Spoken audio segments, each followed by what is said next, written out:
Hey lovelies, welcome to our magical kitchen. As a family of 7, we love to eat homemade meals that are both fun and nutritious. In this video, I'm sharing a collection of 20 of our most favorite recipes that I have shared with my family and with you on this channel over the last 6 to 9 months. We really love these meals, and I hope this video will motivate you to come up with meal ideas that are practical, fun, and easy to make. So this video will be a bit longer than usual, but I hope it will be like a great resource for you where you refer back for inspiration and motivation. Like you can have it play in the background as you're making your family meals, and it will be like we are having a hangout together as we take care of our families. You know, like we are besties because we are besties, right? So enjoy this video. Let me know which one is your favorite recipes, and I'm so excited to sharing with you a whole lot more. So let's go. This is a video that changes how you eat sausage for the rest of your life. I have 6 fantastic sausage recipes, and the first thing we're going to start with is spicy sausage stew. Can you say yum? So this is going to become a fantastic stew. You don't have to make it spicy, but it's all the more delicious when it's spicy. And then another trick I want to do is I'm going to fry my sausage in the air fryer. Yes. And why is the sausage on the edge always like this? I mean, why? I don't even know what to do with this, but anyway. So I'm just first going to cut them into pieces and then drizzle them with some oil, put in the air fryer at 180 degrees centigrade for about, I'll first do 12 minutes and then I'll stop, flip, and do 12 minutes again. Yeah, so this will be a whole lot faster than cooking them on a pan, which I usually do. This is the first time I'm using the air fryer to fry sausages, and I'm really curious to see how it turns out. And the 6 recipes I have for you today on how to make sausages are so different. But if for you, sausage is an especially breakfast thing to eat, you want to stay tuned till the end because, yes, I know we want to have sausages for breakfast, but the recipe I have for you for breakfast sausages, it's going to blow your mind.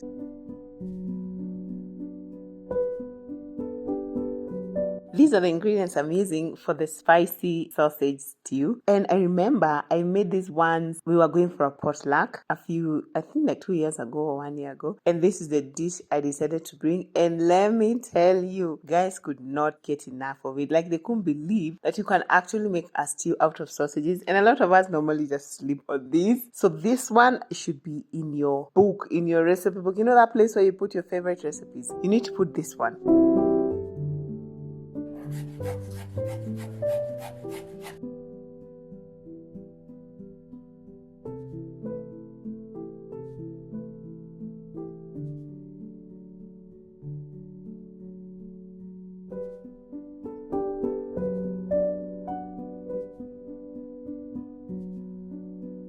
And don't worry, all the recipes on our videos will always be up on our website, so you don't have to worry to write anything down. I always like to put it there for you so that you can print it and have them at hand, so that when you're ready to wow your family with your amazing sausage recipes, you just need to check on your folder, get your recipe, and boom, bam, boom, you cook it nicely.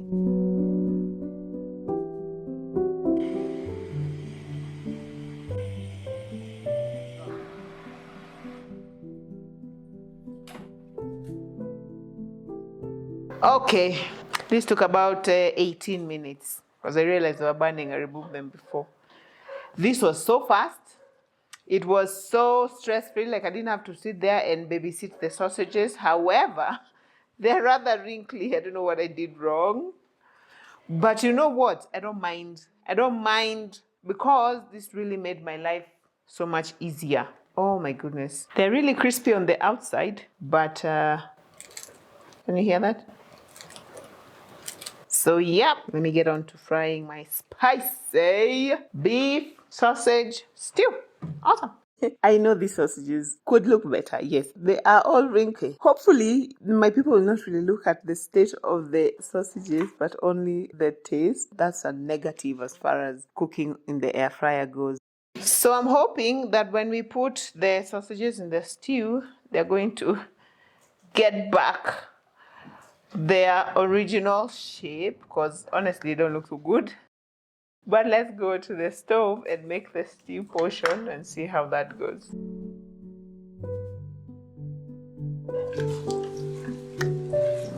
And speaking of wrinkles, guys, let me tell you something that happened today. Today. So I had gone to the supermarket, and then as I was leaving with my trolley, I was waiting for the lift to take me to the basement. Then as I was there, I had someone call my name. I was like, Allah, who knows me? And then I turn around and I see this girl that I haven't seen since high school. Like, we were with her in high school. Can we still be called girls? It's been some years. Let's just call ourselves girls. Okay. So anyway, so she calls me. I was so excited to see her because I hadn't seen her in like a really long time. Of course, it's been years since high school. I don't want to say decades, but it has been. Oh my goodness, I feel so old. Anyway, she said something that really just blew my mind. But first, let me tell you about this recipe.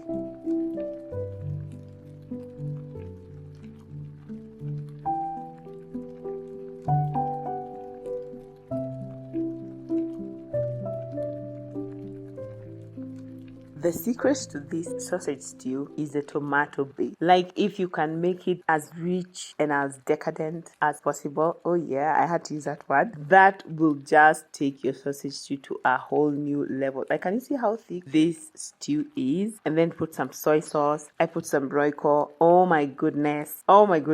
Your guests and your family will not have enough of it.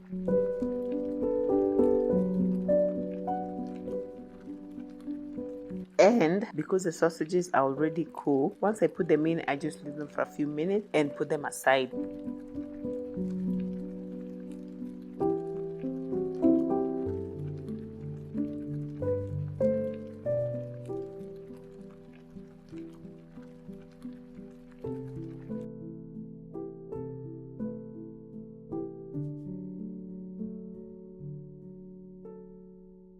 Now I am going to serve this with ugali, baby. Yes, because ugali is it's a staple here. You guys, it's my favorite meal. Okay, I just love ugali, especially if I'm going to have any type of meat. Ugali is a thing. And then one thing I realized about this sausage stew is it's a nice change, because sometimes you so use beef stew, chicken stew, beef stew, chicken stew, beef stew, chicken stew every single day. So it's so nice to just make something different. Just push yourself out of your comfort zone, and this is going to be a nice treat for your family, and just to change things up a little,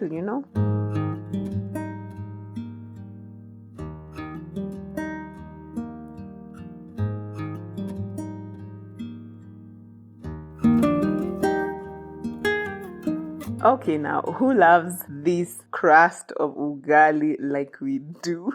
In our family, we call it gima bread. Gima is cute for ugali. My kids go gugu gaga over this. All right, we love it so much. And yeah, this is our sausage stew. First sausage recipe of the day. Like, how delicious does this look? Wow.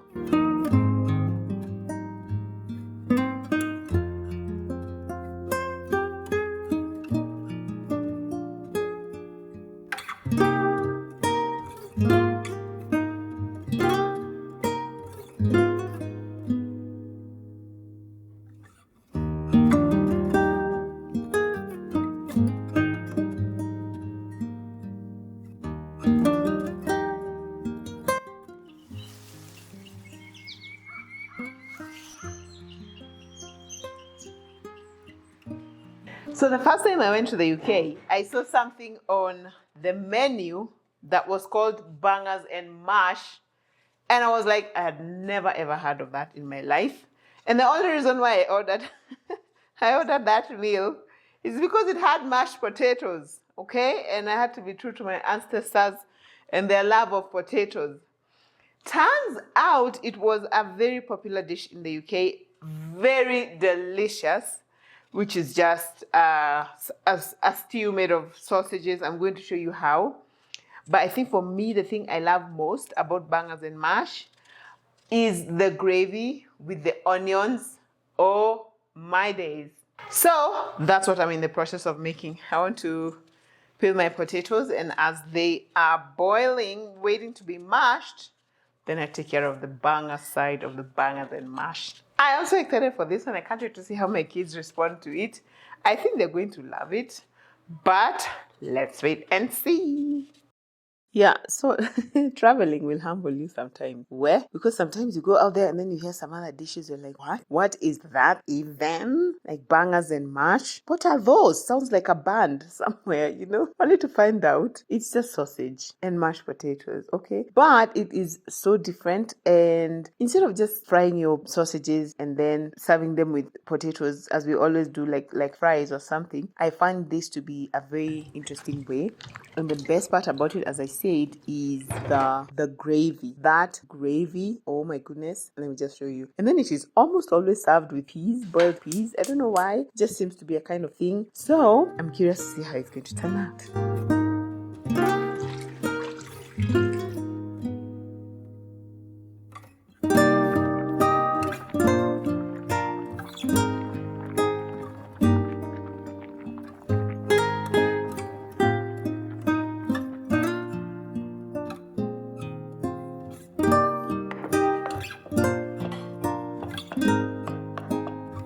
I like to add some butter and milk to my mashed potatoes. Sometimes I even add fresh garlic. It really takes it to a whole new level. Before I learned all this, I just used to boil potatoes, put salt, and then mash. Oh, not anymore. If I had my mixer, I would just mix up and make it really nice and creamy. Sometimes I even like to put cheese, like grated cheese. Oh my goodness, that is like the kind of mashed potatoes that you find in restaurants.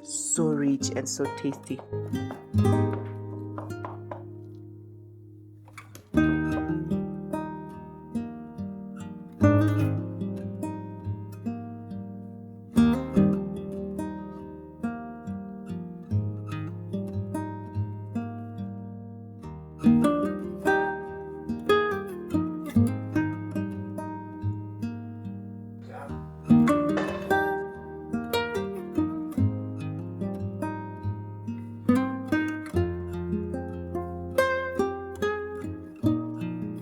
Now listen, okay? Listen to me. Just listen before you start coming for me up in the comments. I know I said that I will be making my sausages in the air fryer, okay? Because it's easy and I don't need to babysit them and everything. But that was before my sausages came out of the air fryer looking like they are 100 years old, okay? Like all wrinkly and everything. So I've decided that for meals where looks are important, such as these bangers and mash, because I'm going to serve the sausages as the way they are, I think it's nice to serve them. To just cook in the pan. Because just look. Now these ones look like they've had Botox or something. Like they are so delicious.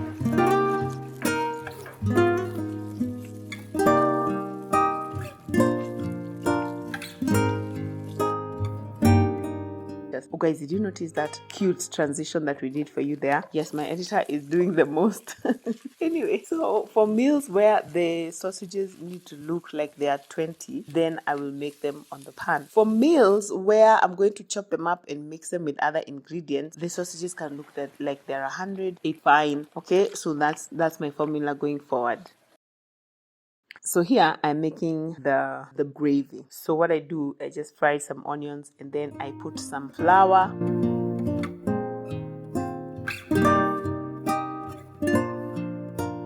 Cook the flour a little bit to remove that raw taste of the wheat flour, just regular all-purpose flour.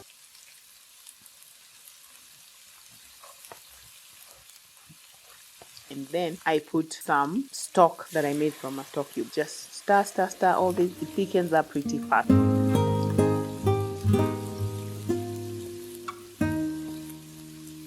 Now what I realized, it was too white. So I added this gravy browning that you can find at the supermarket. It really just turned my gravy to look like gravy, like really nice and brown. And it tastes amazing, you guys.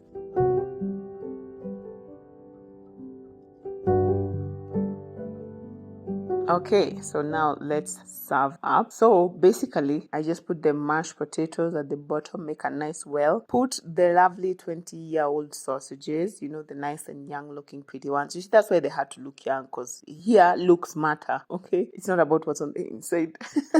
So fun. Anyway, how amazing does this meal look like? Awesome!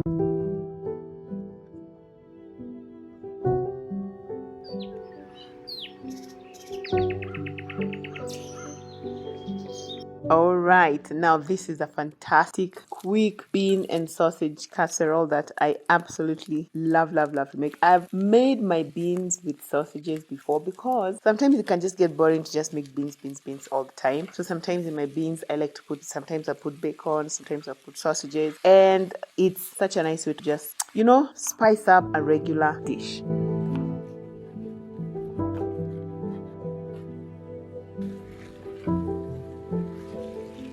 Okay, anyway guys, talking about wrinkles, I haven't forgotten. Okay, so now I was there, I'm waiting for the lift with my trolley, go down. So this lady comes and she calls me and she, no, now we're saying, hi, I haven't seen you, have you been, and all that. And then you know the first thing she said, she tells me, oh my goodness, you don't change. Like you look exactly how you looked like when you were in high school. You have refused to age. Let me tell you. I was like, Lord, you knew what I needed to hear today. I was like, me?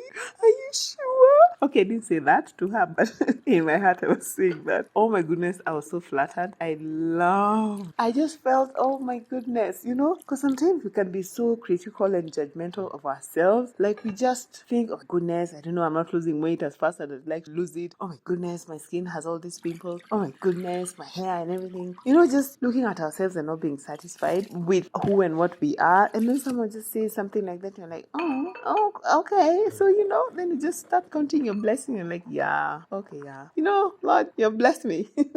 So, yeah, I mean, I was happy that I don't look like the 100-year-old sausage.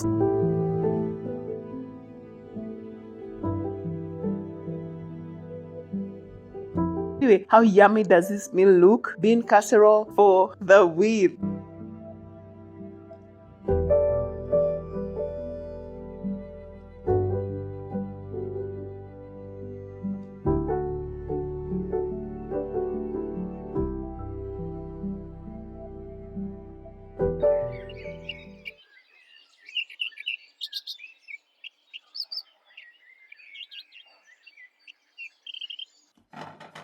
Now, let me tell. I'm making this potato and sausage bake because I'm trying a new type of way, because we like to have roast potatoes and sausages in this house all the time, like it's one of my kids' most favorite meals. But I've never thought about like putting vegetables in it. I've never thought about putting some chicken stock with all the spices, mix everything together.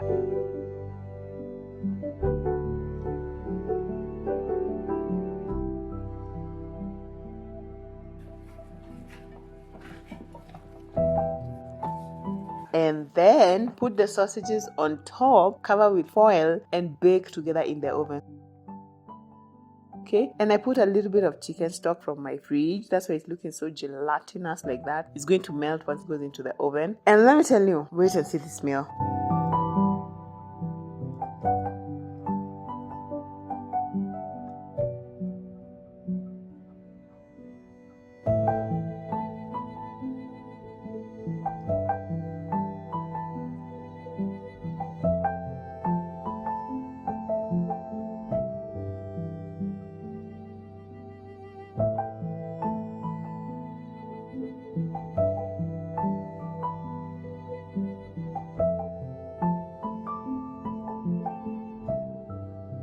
Okay, here we go. Here is my finished potato bake. The potatoes came out so well. Another 100-year-old sausage. I don't know how, but the taste of the potatoes and the sausage, beautiful.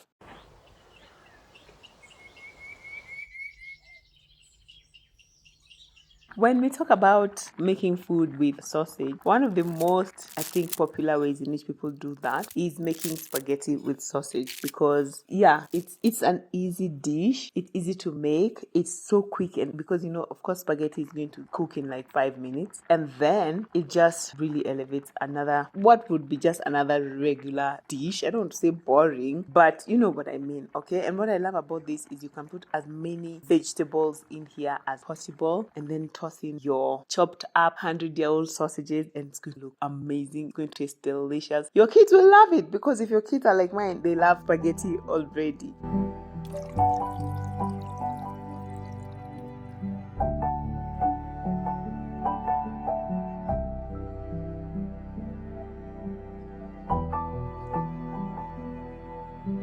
I'm really curious for you guys to let me know which of this is your favorite sausage dish that you already make, or which one you're definitely going to try, because I always like to hear you guys' opinions on the dishes that I make here, so that I know which one is helpful to you, what you'd like me to make more of. Yeah, so let me know. Let's chat in the comments.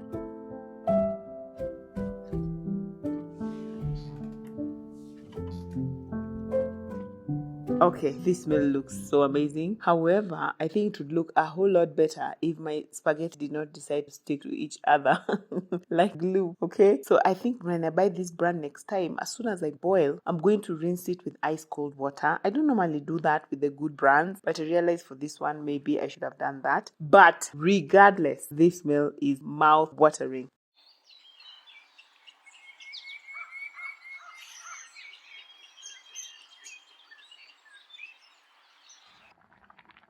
So now I promise you a breakfast spaghetti dish like you have never seen before. Because tell me why we always think that when we're going to have sausages for breakfast, they have to just be fried and put on the side, okay? This one is a whole different ballgame. So the first thing I did was to chop my potatoes into very small pieces and then boil them for only 5 minutes. Like I just want them to be pre-cooked, not cooked all the way, okay? And then I'm going to scramble an egg and then set it aside. In the same pan, I melted some butter and then put in my pre-boiled potatoes. Please not overboil them, otherwise it's not going to come out the way I want it to come out. And then I just put whichever spices I fancy. I love paprika on potatoes because the color and the taste is beautiful. Add in my chopped sausages, add in some red onion over there, mix.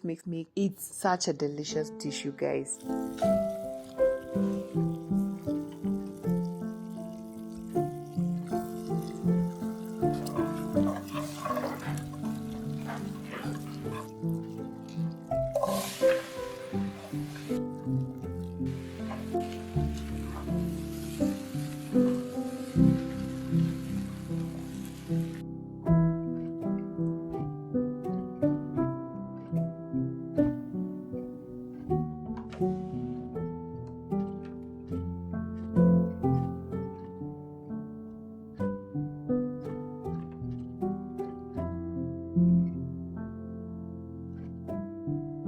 Yeah, and the last thing is just put in my scrambled egg, a little bit of chopped coriander. This dish, my guy, this is a breakfast like no other. I mean, if you try nothing else, please try this, because this with a nice cup of hot beverage, whether it's hot chocolate or tea or coffee, whatever you fancy, this is a winner.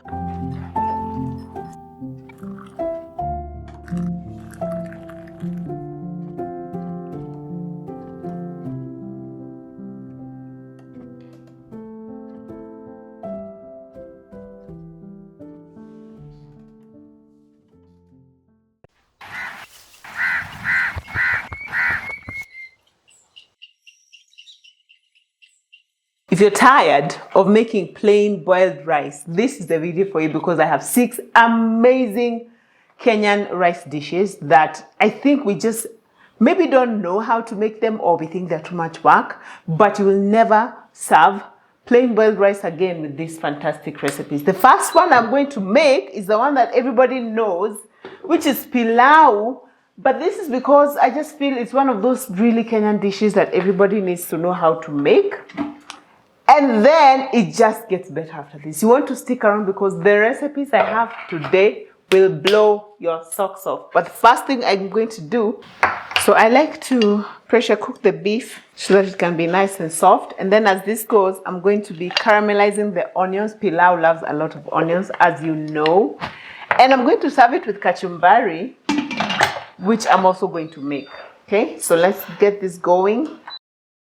The reason why I've decided to start with pilau is because for most of us, and I used to be like this as well, I used to think there are only 2 types of rice I can serve. It's either I'm making plain boiled rice or pilau. And pilau has this thing of being very intimidating for a lot of us. So then I was just like, okay, then we're just gonna boil rice and boil rice and boil rice. So I just want to show you guys my very simple recipe. I don't use the whole spices anymore. A lot of people say, oh, this is the only way to make pilau. If you're using the store-bought pilau spice, oh, it's fake, it's not real, it's not tasty. But you know what? That kind of thinking has kept a lot of us away from making pilau for long enough, okay? So it's high time we make it more accessible and easier for the rest of us. So I use store-bought pilau mix, which is absolutely just fine. If you're able to use the whole spices, more power to you. But if you are not, imagine it's okay. It's fine. Pilau is pilau. Some people say, oh, don't use tomatoes. I prefer to use tomatoes. I even use tomato paste when I have it. There is no hard and fast rule about these things, okay? I love pilau. I found the process of boiling the meat first and then frying it with the onions until it goes brown really gives the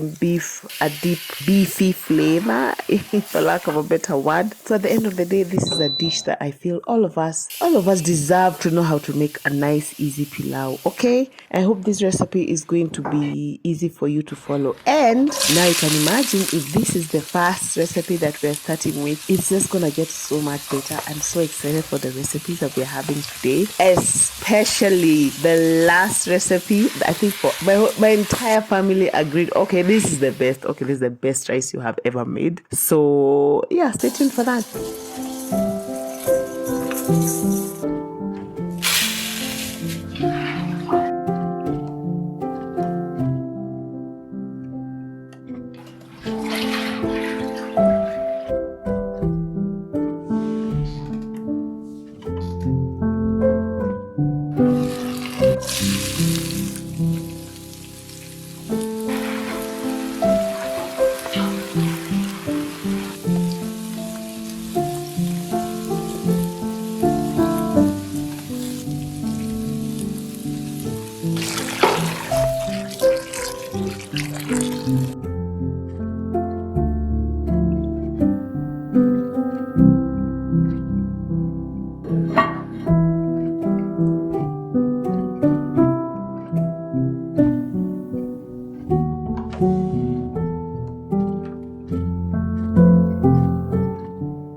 Okay, tell me if this does not look absolutely delicious. My family devoured this meal. We loved it. Pilau is a great rice dish to make.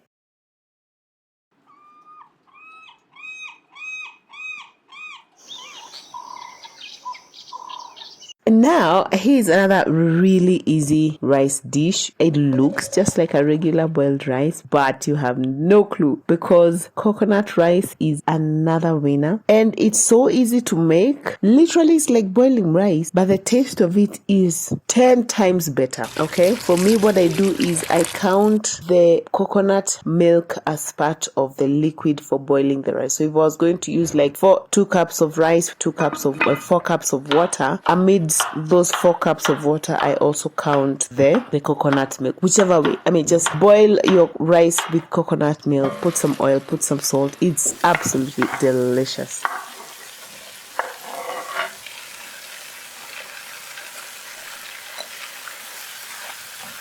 And of course, I'm serving this with madondo because hello, the taste of just rice and beans, but coconutty. It's such a Kenyan taste, I think, if you ask me. It's so amazing.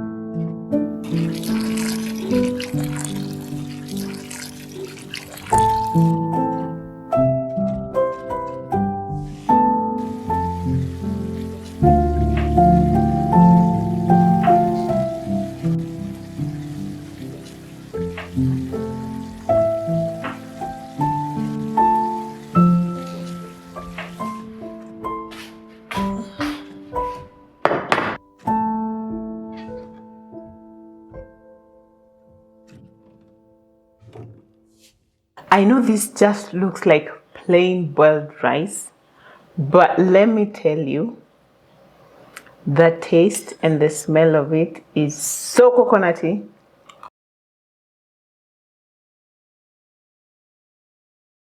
It is so delicious. It is so good. And when I'm serving coconut rice, I don't put coconut cream in the beans as well. I think like that would be a bit too much.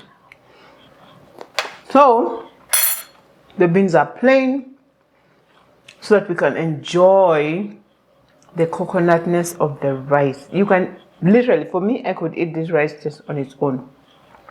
So good. And if you're looking for a rice variety that won't stick, this one is it. This is not sponsored, guys. This is a very good rice. Like, I am super impressed. Rice and beans, beans and rice. Dave Ramsey style. This is so good. Yeah, nobody will say you serve them plain white rice. They might think it, but wait until they taste it. This is so good.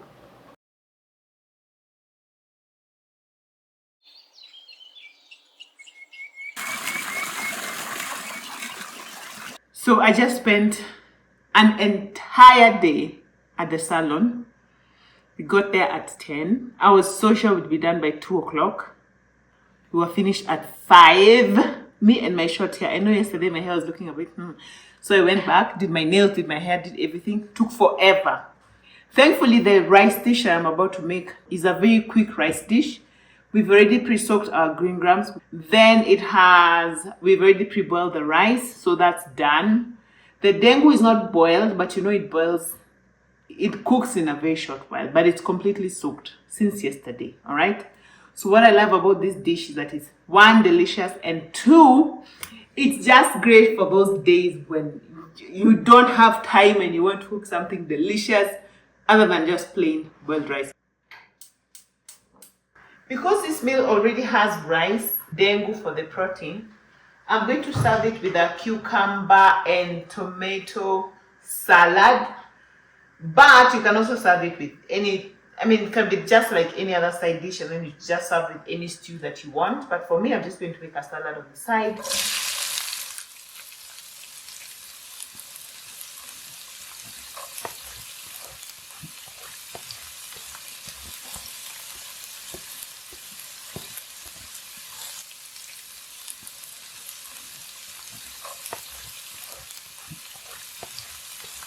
So as I said, here we have these dengus, green grams. We've already soaked them for 24 hours, so that should cook very fast. And then here I have my rice, which is boiled. So this should work very, very fast, okay? Shout out to my nail technician who did an absolutely fantastic job. Anyway, those are side shows. Let's continue with the food.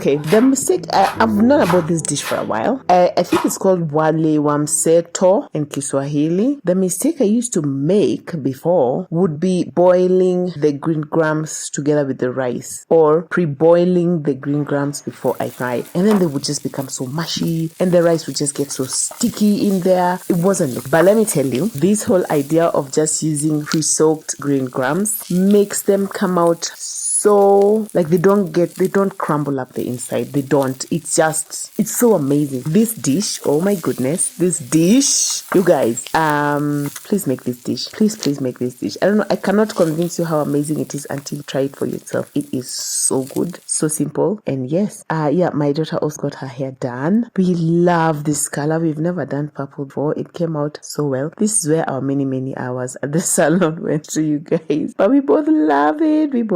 And yeah, and clearly she and her brother love each other. So yeah, there's that.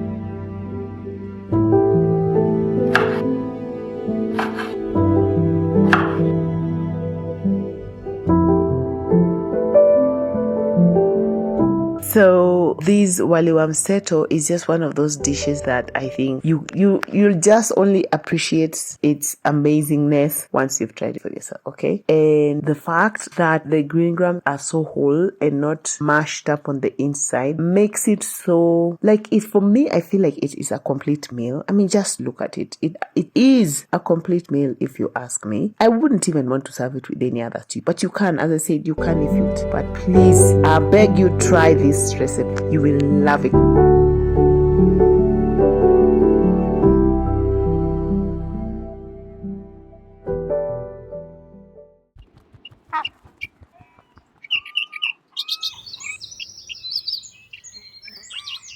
Alright, there's no way we could make a whole video on rice dishes and not mention fried rice. I've made a lot of fried rice in my life, but usually it's vegetable fried rice. But today I've decided to make chicken fried rice because, again, this is another meal that is complete in itself. It stands alone by itself, you know. It is just serve this and you're done. It's a great meal.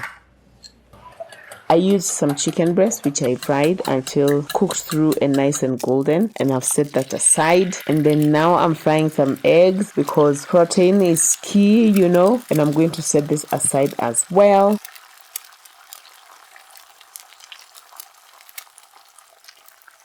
One thing I love about fried rice, whether it's vegetable rice or just chicken fried rice, I love the fact that it is a great way to finish whatever vegetables you have lingering inside your fridge. You don't know what to do with. Just clean out your fridge and pour everything into your fried rice. So as you can see, I'm very generous with my vegetables, and that's what's up with fried rice. And another thing that fried rice really demands, it demands that you use day-old rice. You just don't boil rice there and then put it in your fried rice. It's gonna clump up, it's not gonna look nice. But what we do is we boil rice, and the day before, if we know we are going to be making fried rice the next day, or if we run out of time, sometimes what I have done is I boiled rice like a few hours before I need it, and then I put it in the freezer and let the temperature cool down completely, because you need the rice to be cold. You need the starches to have done what they need to do before you mix it into your fried rice. Otherwise, it's not gonna come out well.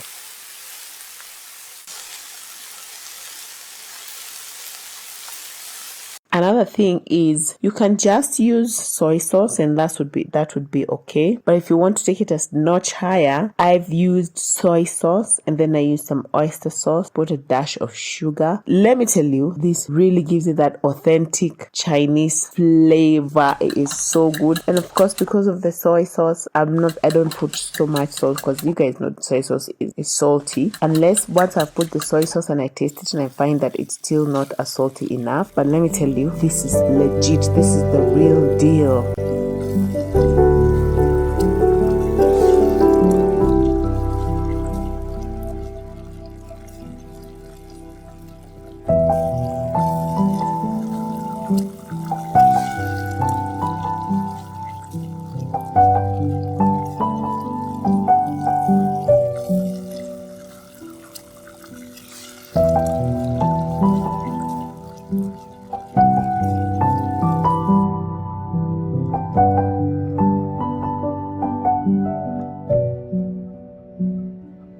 tell me you would not pay good money for this fried rice. And better yet, your family will love this.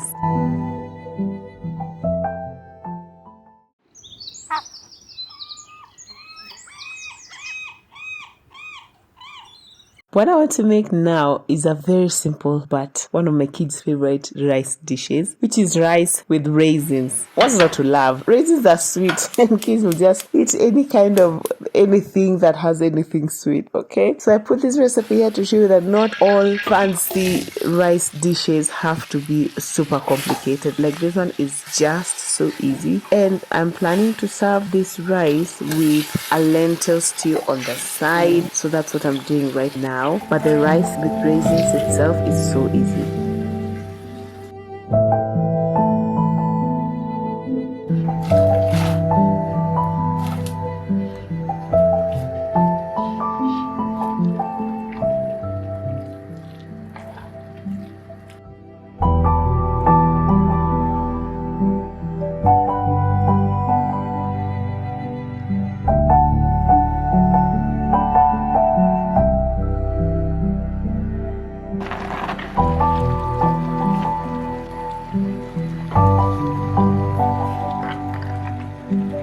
So the key thing with rice with raisins is to just put the raisins while there's still a bit of water in the rice. But if you had more time, this day I didn't have a lot of time, but if I had more time, I would even go the extra step of maybe frying some onions and then putting a bit of turmeric and then put the rice, put some water, and then at the end add the raisins. So the rice would be in yellow, but I was like, okay, I'm serving yellow lentils, yellow rice, you wouldn't be able to tell the difference. But that's also another way to make rice with raisins. But this is simple. My kids love it.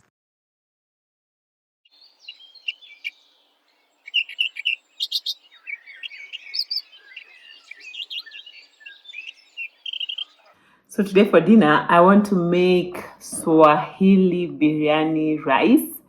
And this is because biryani is one of my most favorite Swahili dishes. But I also find it to be very hard. Like I've never tried to make it before. So today is when I'm going to make it for the first time. I've gone through some recipes here. I've picked out the ones that I thought is going to work out the best. But I don't know. I don't know how it's going to come across. I don't know if it's going to work. But I'm very optimistic because I have this Swahili friend. I'm refilling my spices. And every time I go to visit her and she asks, okay, what do you want? I'm always like biryani rice. Just biryani. Just chicken biryani. I know, and then there's chicken biryani, beef biryani, lamb biryani, everything biryani. So what I want to make today is chicken biryani. I'm going to need all these spices, so that's why I am refilling them. And then I'll show you what to do. And it's kind of interesting because I'm going to be making the rice and the chicken separate because I always assumed that they're made together. No, I'm going to cook them completely separately and then I'm going to layer them. And then you can either cook them on the stove top once they've layered, or you can bake them in the oven. I'm more partial to the oven, so we'll see how that will go. But the first thing is I make the chicken. Should I start with the chicken or with the rice? Which one came first, the chicken or the egg? I don't think it makes much of a difference anyway. So I'm just going to make it and then we're going to have it for dinner. I mean, I've made chicken masala before and I love it, just the stew. I think the thing I'm feeling most, I don't have a lot of confidence in, most nervous about is the whole layering process. I don't know how it's going to come across, but let's learn together. It's going to be fine. I mean, what could go wrong? Famous last words.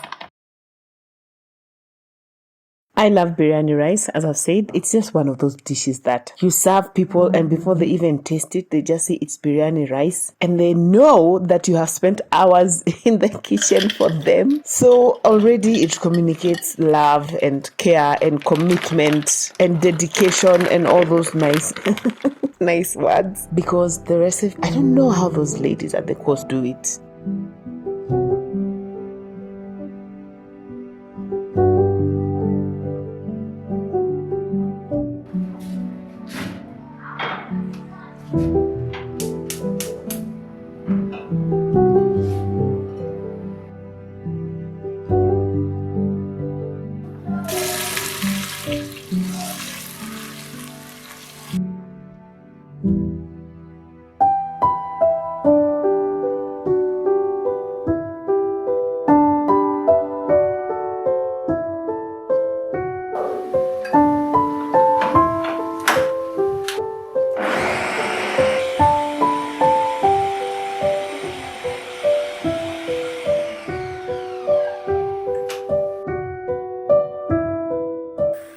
So I like the way the onions have browned beautifully.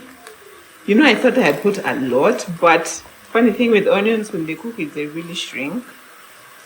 So I want to divide half of these onions. I know I feel bad dividing them because they're so less, but I still need some for the layering and the garnishing. So I'll let them go for just a few more minutes so that all of them can be brown. A few of them are still purple. And then continue cooking with the rest.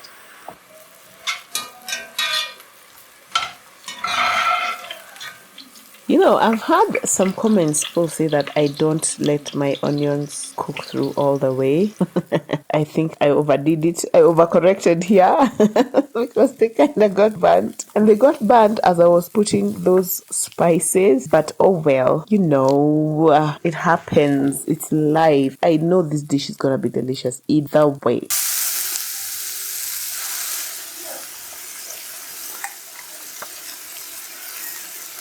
The blend of spices, I feel, also give it such a rich taste and flavor. So you can't just make biryani rice and go like, oh, you know me, I don't like spices.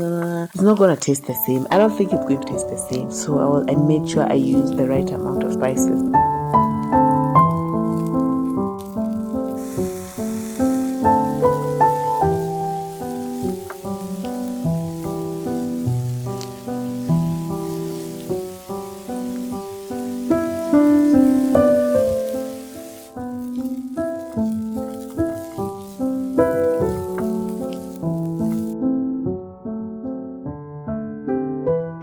So I feel like the soup is too much because I still need to put yogurt. So what I'm doing, I'm just removing a little bit of it here because I don't want to not put the yogurt because the yogurt adds a very rich creaminess. And I don't want to like leave it to boil and evaporate because this is broiler meat. If I do that, my chicken is going to fall apart. So yeah, I'm just reducing some of the liquid. Of course, we can use that to make gravy, to serve with the masala if we wish. That would be nice. So I feel that's okay now. I want to put the yogurt so that I can cover, let it simmer a bit more, and it'll be done. And also for the rice, what I've done is I've already put the water to boil. It's almost boiling. And this rice is interesting because I'm also going to put some spices in it and some water. Some oil. And then we can let that boil. And then we layer, bake in the oven, and see how it turns out.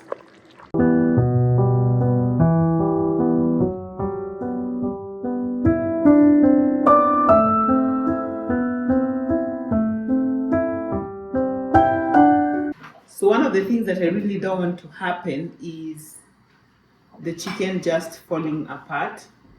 So I feel like it's done. I just want to taste, see where we are at in terms of salt.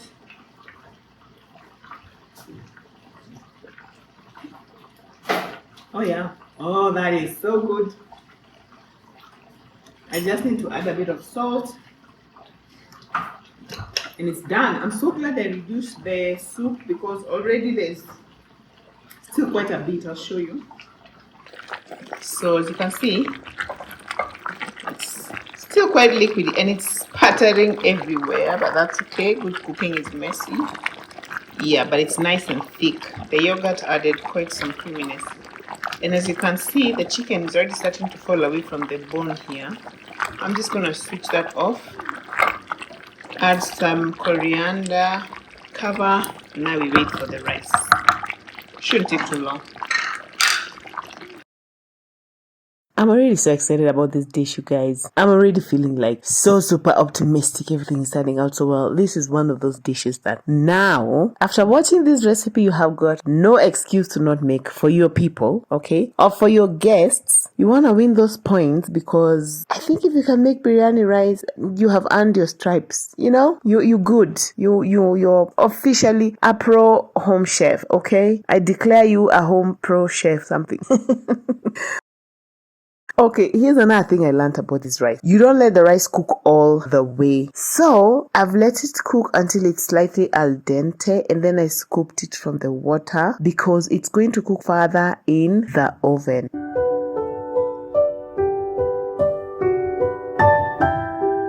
So while layering, I put just a little bit of the sauce at the bottom, prevent burning, and then put the rice. Again, remember the rice is not completely cooked through. And then I've mixed a little bit of, what do you call it? Food coloring, orange or yellow. It's part of the package. It's part of the package, okay? Don't come for me. I did not come up with this recipe, but I'm pretty happy with the color. Oh, and then before putting the chicken, a few blobs of butter, the recipe said. But in hindsight, I don't think I would do that anymore. I don't think it's that necessary. Of course, it adds a really nice buttery taste, but yeah, and then chicken, and then rice, and then food coloring, and then onions. Boom, bam, boom. Already, I'm super excited about this.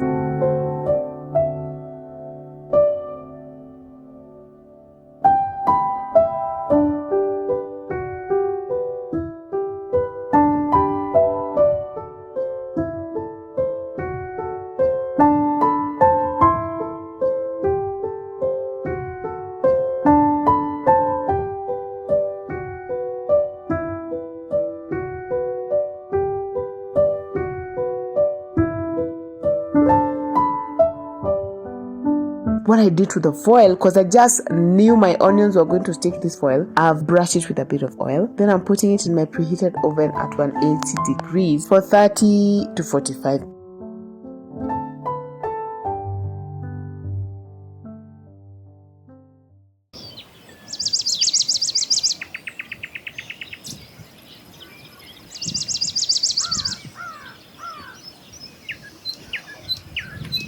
Yes, please. Okay, give me my badge for a pro home chef, because absolutely this looks like something I would pay good money for. Looks like something I have already paid good money for in my life. Okay, I know the chicken is all covered with the rice and everything, but let me tell you already the smell.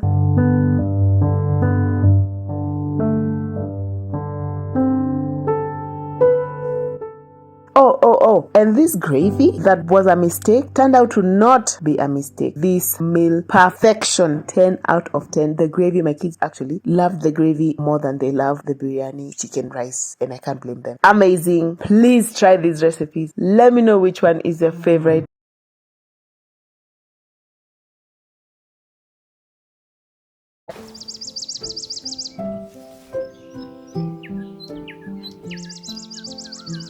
I asked my audience which are the most Kenyan dishes from various Kenyan communities that they normally make in their homes. So if you really want to have an authentic Kenyan experience, these are the 7 dishes you should be making, okay? And if you are Kenyan, let me know which one of these you make most in your home. And then I have one issue, because I think the most famous Kenyan community, I cannot seem to find their main dish. I don't know where to get it. I don't even know whether to call it a dish. And I really want to represent like the most popular Kenyan dishes. So I'll be going on a journey, and I hope I'm going to find their dish. I am asking all my friends who are from that community, where do I get it? I don't know. But first, let's start with the Kikuyu community. I'm one of them. I'm representing my people. A lot of people don't believe that I come from Centro, but I do. I was struggling between should I make regular gideri or Mukimo, but Mukimo won. So that's what we are making. And these are the ingredients. So Mukimo, I'm going to make it with, we have the green maize that have already boiled. We have some peas here, and we are going to use pumpkin leaves, which is this. This is actually my dad's most favorite meal, and I love that for him. So these are pumpkin leaves that grow from, when you're growing a pumpkin. So I need to wash this and chop them up, and we're going to put that with the Mukimo. Now, Mukimo is usually served with beef stew, so I'm going to make it the way it's normally served. It's a quick but delicious dish. I'm excited for this. Let's go. So what I'm going to be doing, I'm going to be counting down this meal from, in my own estimation, the not so delicious to the absolutely very, very delicious. So this is number 6. And I started at number 6 because, as I said, the 7th dish has given me such a headache to make, and I don't know how I'm going to get that. I've really, really tried, so let's wait and see how that goes. But for now, Mukimo for me is number 7. And before we continue, I'd like you guys, if you're Kenyan, just write down for me what dishes you think I'm going going to make from which community. I'm only making 7 of them. Let me know if your guesses are right. So type them down below, like type like this community, you make this one, and then you're going to see who was right. This is so exciting. So for me, the Mukimo comes at number 6, just basically because I've had it all my life. So according to me, it's the least exciting one. As we were saying, I think a few videos back, if you grew up eating something, it's just not as exciting as the new dishes that you later come and find out that other Kenyan communities have been eating all this time. So yeah.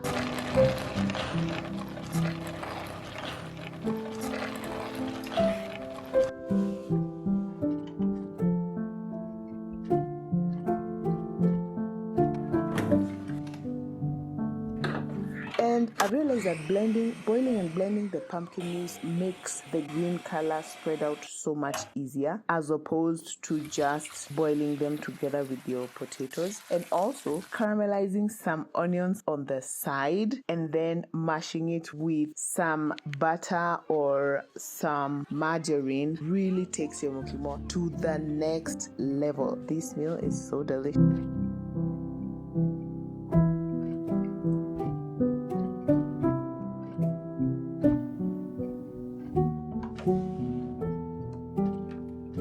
Just wait and see how this green color is spreading so beautifully in all the food. And yes, sometimes you can make mukimo without the green stuff, but we are doing this as authentic as we possibly can.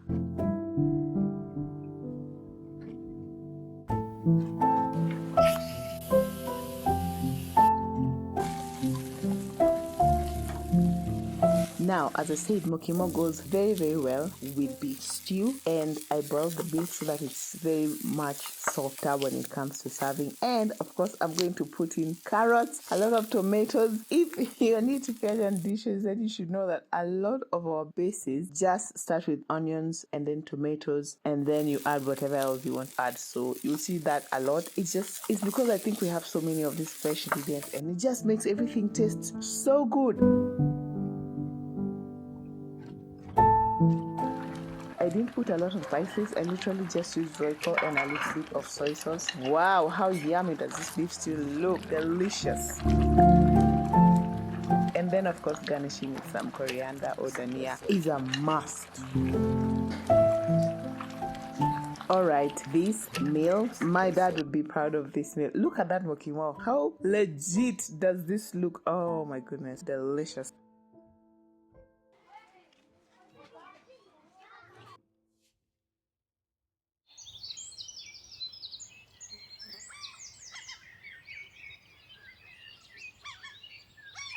Number 5, let's go to the lakeside. Yes, of course, I'm pretty sure if you're typing the meals that you think I'm going to make from major communities in Kenya, I am sure this was one of them. Let me tell you, I love tilapia with ugali from our guys at the lakeside, our Luo people. Shout out to you guys. And I'm going to serve this with some spinach on the side because that's typically how we would have it. I love this meal. I love this meal so much. I've done a video showing you various ways in which you can cook fish. And for me, the deep fried fish stewed in a little bit of that delicious tomato onion base is a winner every single time. I remember like when I was pregnant with our firstborn, this was the only thing I craved. And because it was my first pregnancy, my husband was very indulged me every single time because I used to be like, the only thing I want is tilapia with ugali. I don't know. And I think from then henceforth, ugali has been my most favorite dish ever. I love it so much. And you can buy this fish when it's ready deep fried, or you can buy it raw and deep fried in your house. I've done it both ways. I actually think buying it deep fried just makes your life so much easier. If you can find a place where the oil is clean and everything. Oh my goodness, my mouth is watering.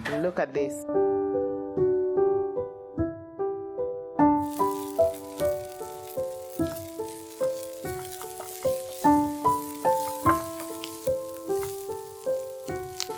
And I think You can basically just put any spices that you want, but for me, I am keeping it very, very simple because I really, really want that authentic Kenyan taste to come through. And I did put in just a little bit of water. Don't come for me, you guys. I know I'm from Central and everything, but you have to put a little bit of water in your tomato base for it to just thicken and for it to be able to cover the fish once you have put it inside the stew. Okay, so I'm just covering this to heat up. The fish is already cooked, so there's no need to like boil it for too long, otherwise it's going to start falling apart.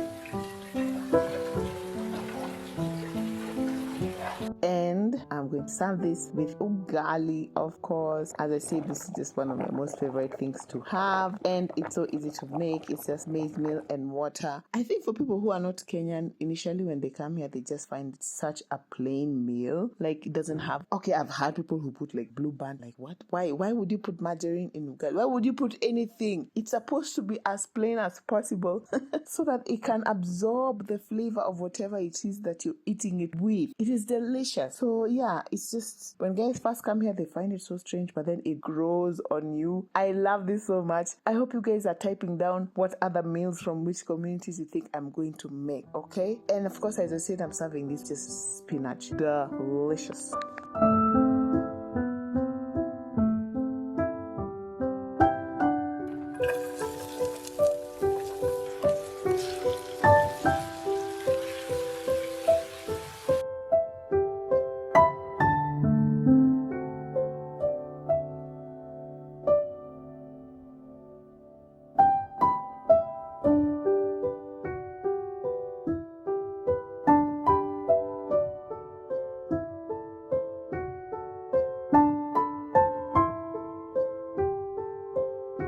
Wow, this is absolutely amazing. Let me know, like, if you have here, do you normally just give them the whole, like the fish like this, and then they can remove the bones for themselves, or how do you normally serve it? Because I mean, it looks really nice when it's served like this, but I'm telling you, when it comes to serving my kids, I will help them remove those bones. I will not let my child choked by any fish bones. Let me know how you do it in your house.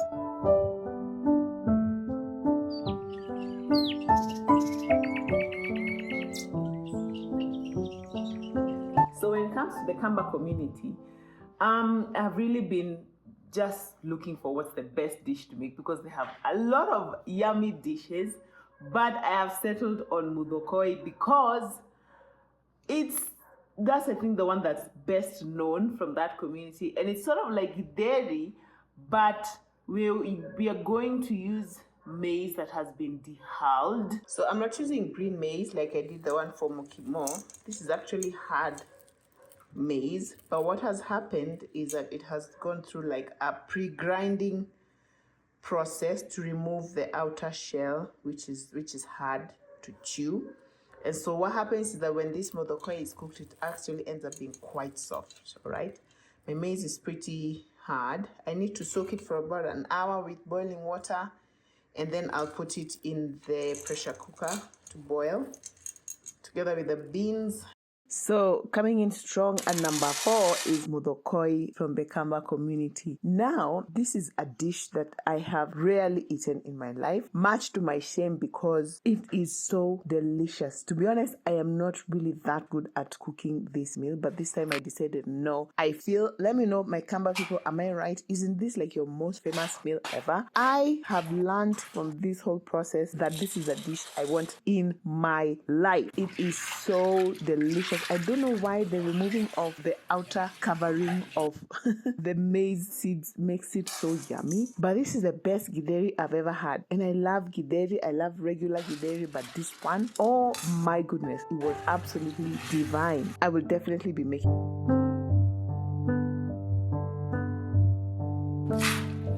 So the first thing I'm doing is to boil the maize and the beans together in the pressure cooker because you need to be nice and cooked. And then after that, take a break, and then I'll come back and I'll show you how to fry it. Delicious.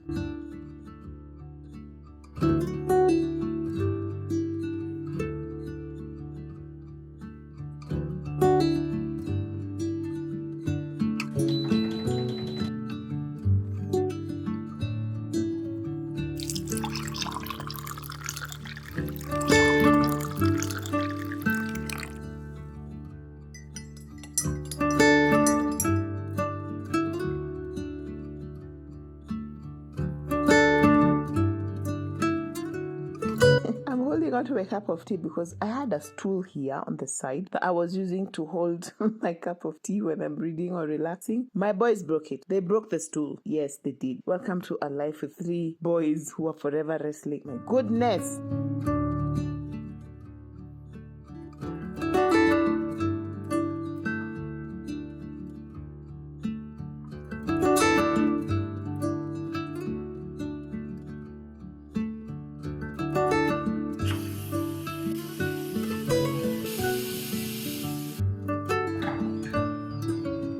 So I had to boil my Mudhokoi in 2 batches because I'm making quite a lot. Yes, I'm making a lot. And of course, one thing I'm doing in the whole process of discovering all these meals from various communities in Kenya is I am making a big batch of them because these are also going to be some type of freezer meals. I'm going to put it in the freezer. You guys know how I do not like cooking just for one meal because I'm like, I'm going to use all this energy anyway. I might as well make a huge batch and put in the freezer for us to enjoy. Yeah, so that's what I'm doing. In my house help, she expressly told me I am not supposed to put anything else because I was going to cook potatoes. You guys, me from my central self, she's like, don't add anything. You will not enjoy the real taste of this Mudhokoi. Just make it with onions and tomatoes, and that's it. And dania, of course. Like, how yummy does this meal look, you guys?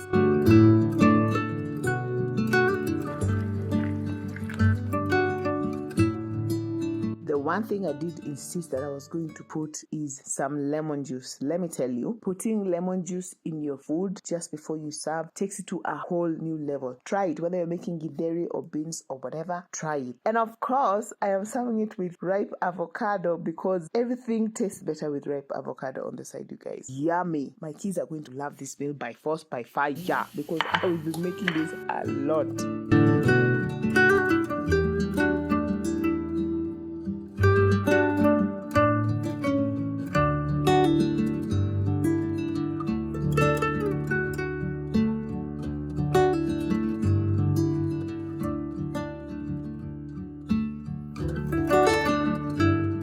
I know there are people who are already starting to type that they cannot see their food. We're making the Kienyeji chicken, free range chicken for the Maluya people. I know who's going to eat this one. You are going to eat this one, Mama. One for you, one for your brother. Come, eat with the chicken foot.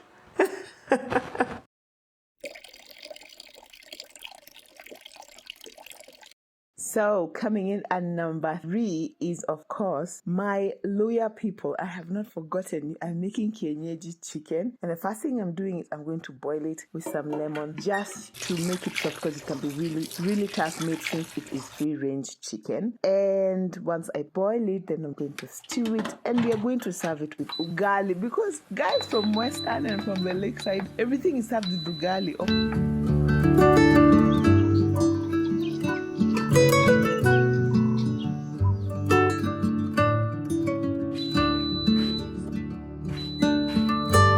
But even more excitedly, I'm going to make managu. Now, this is also another green that us guys from the mountains didn't grow up eating. Like for us, our greens are always cabbage or spinach or kale, and that's it. But let me tell you, you guys, if you're not cooking managu for your people, you are sleeping on the job. Not only is it absolutely healthy, but it is so delicious. You don't even need meat by the way if you're having ugali and managu. You don't. But anyway, here is my chicken. Yes, I kind of maybe probably perhaps might have overboiled it a little bit. Yeah. My house help, who is from the Luya community, is explaining to me that when you're making managu, you don't just have to take the leaves, you can also use a bit of the stem. She's preparing them for us, and then I'm going to fry them. And yeah, guys, don't sleep on this vegetable. It's absolutely delicious. And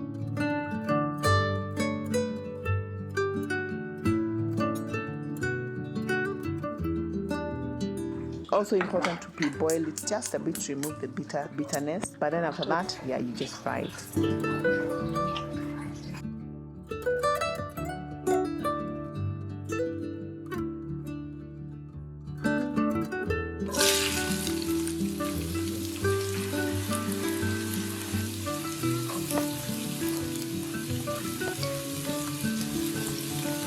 I hope you are writing down what you think is going to be my number one meal, because I think you will be surprised. I think you will be very much surprised. And I've really struggled to find my 7th meal from the most, I believe, famous community in Kenya. Let me know if you know what meal that is, but I'm really having a hard time, so I might still just end up with 6 of these. But anyway, shout out to this amazing Luya dish, which is chicken, Kienyeji chicken and ugali and managu. How awesome does this look, guys?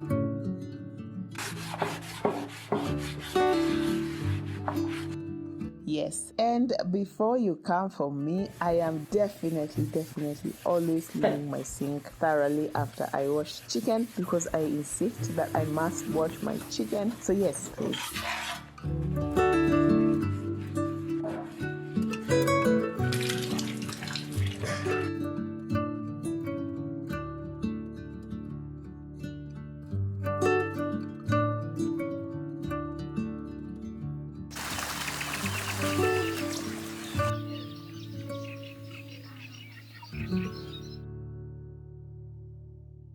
So now when it comes to the coastal region, of course, this is like my most exciting, one of the most exciting when it comes to food in Kenya. I was just spoiled for choice. Like, do I make mahamri? Do I make mandazi? Do I make viazi karai? But I settled with what's like most known to us when it comes to the coastal region, which is pilau. If you've struggled with making good pilau, like me, I've struggled with this for like the longest time. I have the easiest recipe for you. And you know, I used to think that pilau has this really hard and fast rules of how it's supposed to be done. You have to put potatoes, you have to deep fry the potatoes before, you cannot put tomatoes.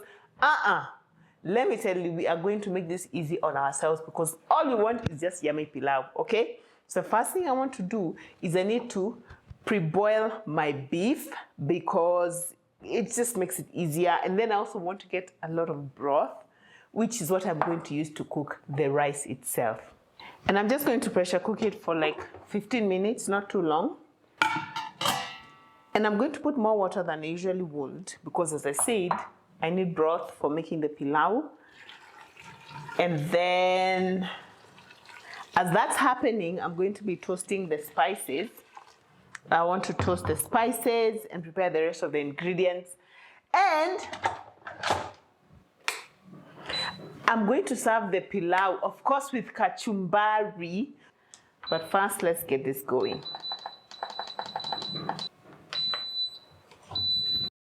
Yes, coming in very strong. And number 2 is definitely everybody's favorite, which is pilau. When my kid heard I was making pilau, everybody was so excited. Now, if you had written that pilau was going to be number 1, I am so sorry. For me, I love it. I love pilau. It's top 2. I mean, which is very good. But I think for me, the best Kenyan dish ever is going to be, I don't think it's going to be a surprise to you. Just wait and see. However, pilau is also really high up there.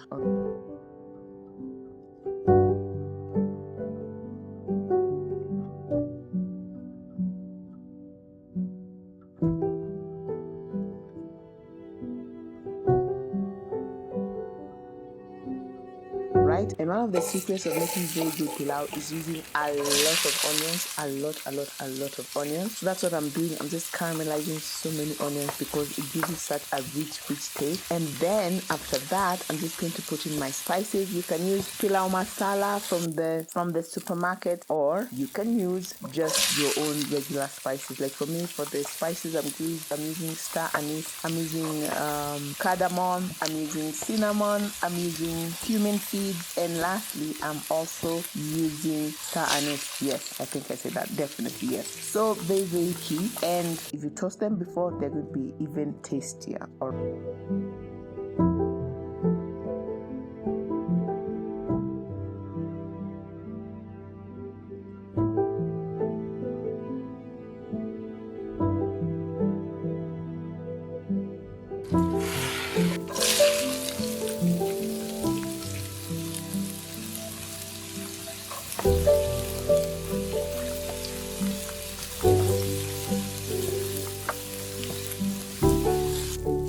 Right? And instead of using water to boil your pilau, use the beef broth. Absolutely delicious.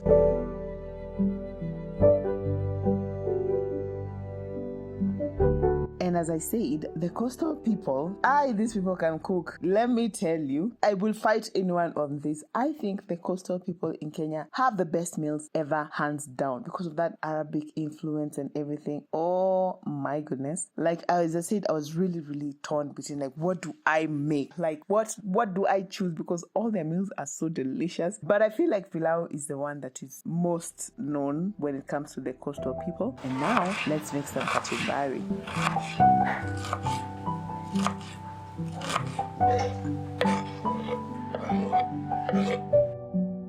Kachumbari is basically salsa, tomato salsa. I soaked my red onions in a little bit of water and salt to just reduce the onioniness, and then just chop tomatoes, the onions, coriander, and then a sprinkle of lemon juice. So good. Like, this is my kids' most favorite salad of all times. They love kachumbari, and yeah, it pairs very well with pilau. Now let me know, as we continue with this list, as we wait to see my number one Kenyan dish according to me, you guys, and I know you will agree with me. I know you will just agree with me, okay? Let me know which communities I missed with their favorite dish, and maybe we can make a number 2 of this video with honorary mentions to all those other dishes. And let me know if the way I have arranged them from number 1 to number 6 is working, because I'll just tell you now, the number 7 dish, it just did not work out. I'll tell you shortly, but first, wow, this pilau, wow.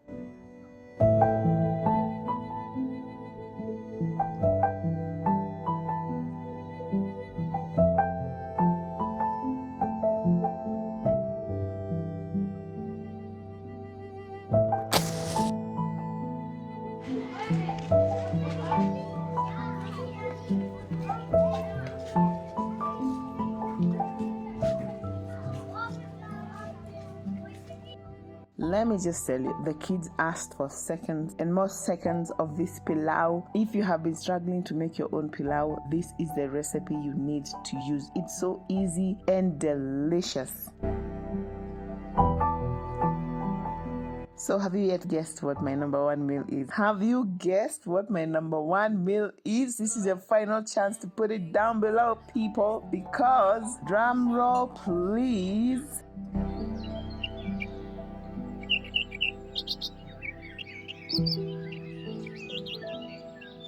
of course, my number 1 meal had to be Nyama choma from the Maasai community. Woo, woo, woo. Definitely the best meal, the best Kenyan meal ever. I will fight with you on this, because I don't know what else. I mean, Kenyan, they're known for Nyama choma, okay? Now, let me tell you the secret to a very good Nyama choma, okay? The first thing to do is to brine your meat, okay? If you want nice, juicy, tasty Nyama choma, brine your meat. That means I'm just putting 4 tablespoons of salt into 1 liter of water, and then I'm going to soak my goat leg in this mixture, in this brine, for 8 to 12 hours. You can do it overnight. The meat absorbs all that saltiness and gets really nice and soft. It's delicious.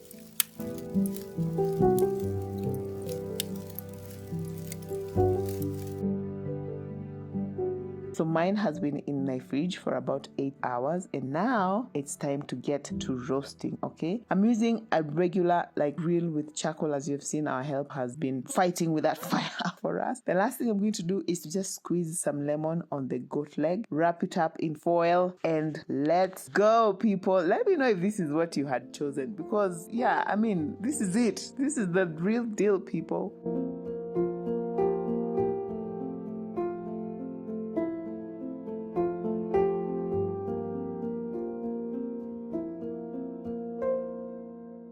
I'm putting in a few tablespoons of the brine inside the foil paper, just so that it can also give us a bit of a steaming action in there as the goat leg is roasting away. And finally, before we serve, once the goat leg is cooked, it's going to be on the coal for about 90 minutes. And then I'm going to just remove the foil, and then I'm going to roast it a bit just on the open fire, so we can have some nice caramelization on top. Oh my goodness, everybody is so excited for this meal. So many thanks to our Maasai people for introducing us to this delicious meal. Now, unfortunately, I just could not find mursik from my Kalenjin community. I really tried, because I feel like they're the most famous Kenyan because of all the running and everything, but I just could not find mursik. I don't know where to. I've never seen it in my life. I've never tasted it, but every time you ask, okay, what's the most what do Kalenjins eat, everybody says mursik, but nobody shows you where to get it. So yeah, unfortunately that one did not work for me. What I am serving my goat leg with, I'm serving it with roast potatoes. Okay, so we've just peeled potatoes. Are they really roasted? Okay, I'm just going to put them in foil after putting some spices and salt.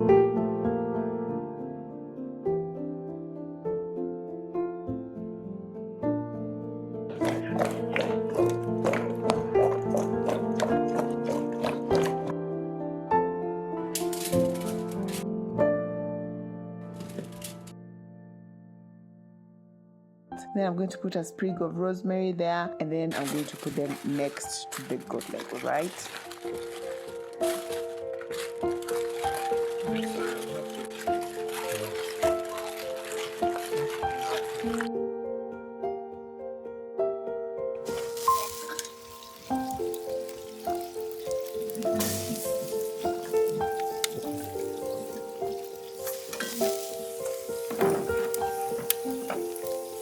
So this is what we're having for dinner. So actually I started making this at around 5:30 or 5 p.m. and it's been going for a while. So as you can see, it's gotten dark. My kid cannot wait for this meal, and honestly neither can I. Yes, initially I was going to trim off the fat from this goat leg, but my husband was like, no, that is the best part. So I left it. How yummy does this look?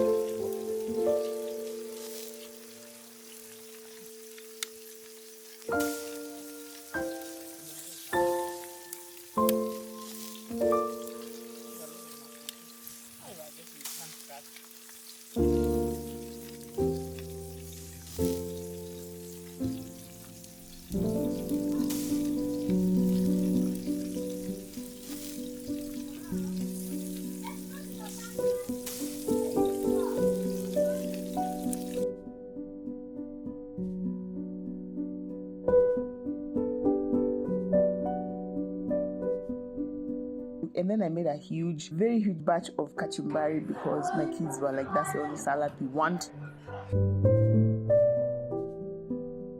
It is so soft. Can you see how easily the fork just goes through?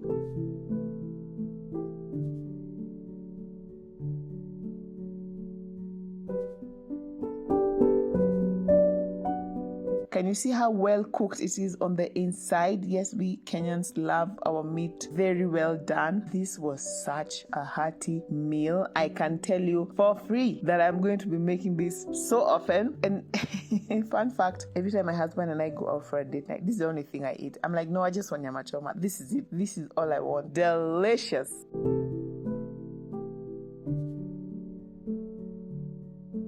Yep. So everybody is so excited to taste this Nyama choma. Nobody could wait for me to serve them.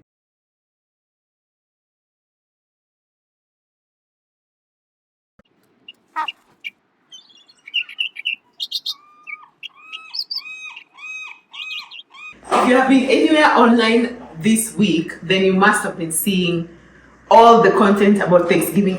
And I, as an African mother, as a Kenyan mom, have literally no idea about Thanksgiving apart from the fact that it's an American holiday that has to do with gratitude and family.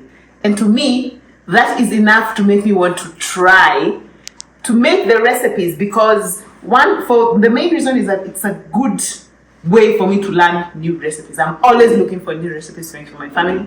So I was like, why not try these Thanksgiving dinner dishes that I've been seeing all over the interwebs, and then I will give you my feedback on what I feel around them. I'm very excited about the roasted fowl, because I'm not going to call it turkey because I couldn't get turkey, so I'm using chicken. But I'm excited because it always looks so nice. Then I've heard about sweet potato casserole, green bean casserole, pumpkin pie. Why anyone would want to put pumpkin in a pie, I have no idea. But we're going to find out together, okay? So the first thing I want to do is to deal with my chicken. And what I'm going to do, okay, here's the other thing. The other thing is that I'm a working mom. And so I'm trying to get this done over the period of 2 days because the recipes are a lot. And that there's a lot of hands-on things that need to be done. So today, I want to prepare more, to do a lot of prepping. And then tomorrow after work, I'll do the main cooking. And then we'll see how it goes. I've been researching, I have my recipes right here, details and everything. So I'm really hoping that everything is going to go well. I'm hoping my family will like it. Delicious! So in lieu of turkey, we got 2 large chickens from Naivas. This one is 1.9 kg, this one is 1.6. And because we're a large family, and then there's always this stock of leftover turkey. So I guess we'll have leftover chicken. Yeah, so the first thing I want to do is to do a dry brine so that the chicken meat can absorb all the flavors. I have all my ingredients here. So it's basically, I'm going to rub it with the spices and make sure they absorb into the meat overnight. And then I'm going to roast it tomorrow. I'm excited to we learn together, we experiment together. And maybe we'll get some nice recipes that we can use even for the Christmas season or for any season when we are hosting on those special occasions. You know, we learn from each other. I've always wanted to know how to roast a whole chicken. Of course, because I've seen it done so many times on TV by so many people. So this is just, I am sure, one of those recipes that I am definitely going to be doing again and again, especially if it turns out well. I have no idea how any of these are going to turn out at this point. But if all the movies and TV shows I have watched in all my life about Thanksgiving are anything to go by, this is a favorite part of the Thanksgiving dinner. So let's see how it goes.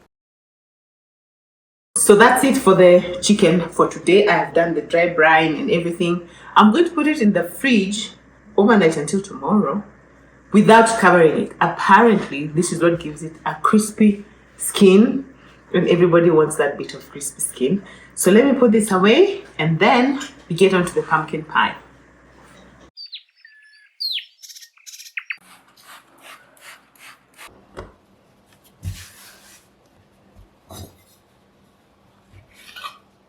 So now I want to start on the pumpkin pie. As I said, for us here in Africa, in Kenya, and I know I speak for many, we don't understand the whole fascination with pumpkins. Not that we don't love them, but in some cases they're considered food for babies. In some other cases, pumpkin is good for soup, and that's about it. We don't do a lot of pies generally in our culture. So actually, I don't even have a pie dish, by the way. So I'm just going to use one of my oven dishes. The recipe calls for pumpkin puree, which we cannot buy here because, as I said, in our culture, it's not a thing. But thankfully, I found that it's pretty easy to make pumpkin puree, which is what I'm doing right now. Another thing that we cannot find here is pie crust. You can't buy pie crust from the supermarket. So I'm going to make it from scratch.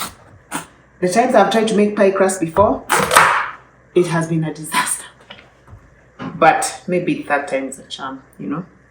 I'm really curious to hear from you guys after I make all these dishes. Like, do you feel, let me know which ones of these you think, okay, let me know first of all which ones of these you've ever tried. But then, incidentally, our second largest audience is in the States. So I know, like, if you're from there, you can let us know, like, am I doing the right thing? But for the rest of the majority of us here, I would just really like to hear, like, have you guys ever been curious about this Thanksgiving thing? It's such a big deal everywhere on the internet, like, and it's been like that forever. And then now they start doing pumpkin spice everything, pumpkin spice latte. Like, who puts pumpkin in coffee? I mean, who? Why? Candles that smell like pumpkin spice. So part of me feels like, okay, I think we're missing something. The rest of us, like, there's something here that apparently people know that we've been missing. And then the other side of me is like, nah, it's a bit too much hype. So today we're finally going to see whether it's worth all the hype or not. But honestly, you guys, the most driving factor for me doing this whole thing is just finding out new ways to present food to my people. Clearly finding new ways to feed my children pumpkin if they like it. Well, let's just wait and see. But I'm really excited.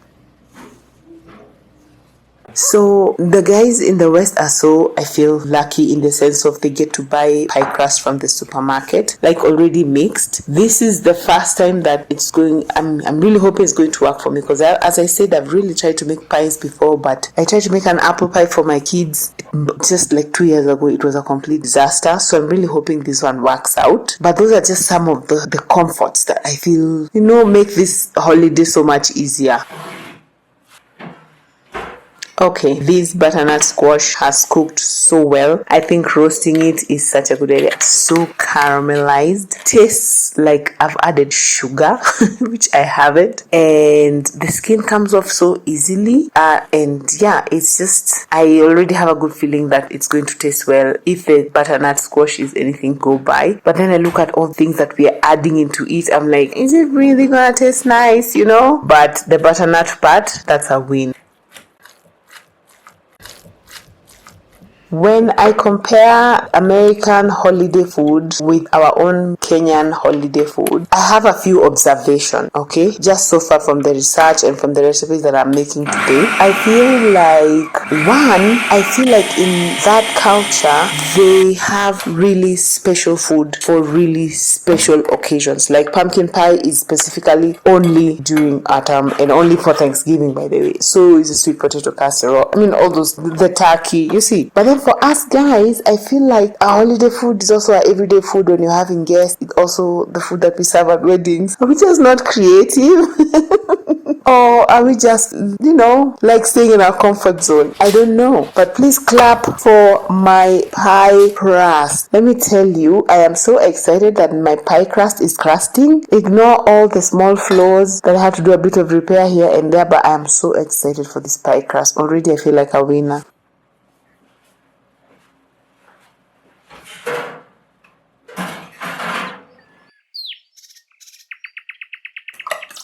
So now here is where I felt like it's starting to get a bit strange for me. I was okay with the roasting of the butternut. Okay, I'm okay there. But now we're adding eggs to butternut squash or pumpkin. Then we're adding brown sugar, and then we're adding sweetened condensed milk and cinnamon and nutmeg. I was like, where exactly are we going with this? And then we're adding vanilla. Like, I don't know, this could either be a serious hit or a serious miss, because already just looking at it, honestly, it's not calling my name. It is not calling my name. But I'm really curious to see how it turns out, okay? And my pie crust is giving me hope that this dish will be okay. But the feeling is not. Let's wait and see how they mix in the oven.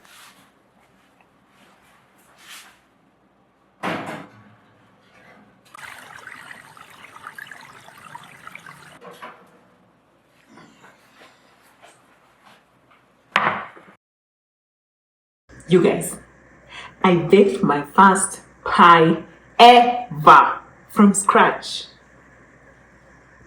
I am so excited. It smells so nice. Like, I cannot believe this is pumpkin. What ChatGPT said, that if you want to know that it's done, it's supposed to be firm on the edges, like up to 2 inches in, but then in the middle, it's supposed to still be wobbly. Okay, so you can see it's wobbling a bit. I don't know why it's cracked. It wasn't cracked when I checked on it 10 minutes ago. But then it wasn't like as firm all the way, so I was like, let me just give it 10 more minutes. When I went to take it out, it was completely cracked. I don't know what I did wrong. But bottom line is that me, baked a pie. It smells delicious. I believe it's going to taste delicious as well. Yeah, so my first Thanksgiving dish is finished. Yes. Now, I want to make the sweet potato casserole. Again, this is something I have never tasted, I've never seen. It sounds very interesting because here the only way we know how to cook sweet potatoes is either we are boiling to have with tea in the morning, very yummy breakfast, or the new Burundian recipe. I cannot stop talking about it because I love it so much. But a sweet potato casserole with marshmallows, hello! Of course I have to try it. My kids are so excited about the marshmallow part. And then for prep, I'm just going to make the sweet potato base and put it in the fridge, and then tomorrow that's when I'm going to bake it with the marshmallows. Yum! By the way, I was today years old when I found out that this sweet potato casserole is also the one that is referred to as candied yam. I don't know why they call them yams, because here yams are something, of course you guys know yams are yams, yams are yams, and then these are sweet potatoes. It's just so interesting how different we are. And yeah, so if you hear candied yams, just know that it is a sweet potato casserole with marshmallows. I think the marshmallows is the candied part of it.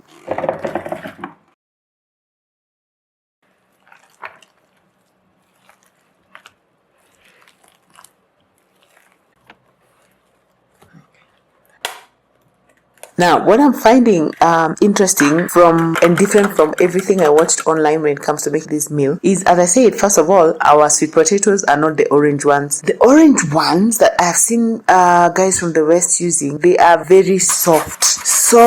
Like even when it's cooked, you can easily mash it with a fork. Ours are so tough. I had such a hard time mashing them and then mixing them up. So that's why I think it's different. And the recipe called for a certain amount of milk and eggs. The spices are exactly the same as what we put in the pumpkin pie, which I also found to be very different. I mean, like, I know it is the season, but surely does everything have to have cinnamon and nutmeg? I don't know. I'm not judging. I'm just asking as a concerned citizen. Okay, but I had to add quite a lot more milk because my sweet potatoes were just not mashing. That's just basically because of the type of sweet potatoes that I have.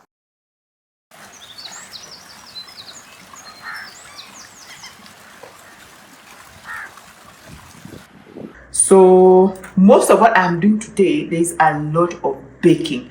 So I'm also going to use our air fryer using the oven option because I need to bake the sweet potato casserole. I'm preheating the oven for that. And then I need to bake the green bean casserole. I need to bake the mac and cheese, and I need to bake the chicken. First, let me remove the sweet potato casserole and the chicken from the fridge so that they can start getting into room temperature. Let me tell you, I almost made the classic mistake that I've seen a lot of people making, which is removing the sweet potato casserole from the fridge and putting it straight into the oven, because that would have been the fastest way to have my casserole dish just shatter. And now I have baked it, and now the last thing I need to do is to put the marshmallows. I don't know who discovered that you can put marshmallows on sweet potato. I mean, I don't know who discovered any of these things, you guys. People are just clearly a lot more creative than some of us. But wow, just look at how gorgeous it looks coming out of the oven.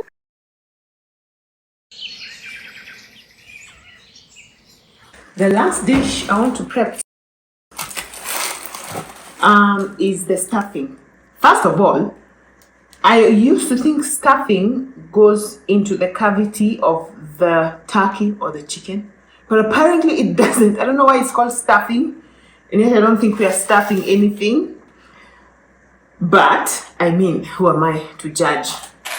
The only prep I'm doing for the stuffing is to cut up the bread, and then I'm going to dry it in the oven for maybe 40 minutes to an hour, and then also chop up the ingredients. That's it. The rest will be done tomorrow.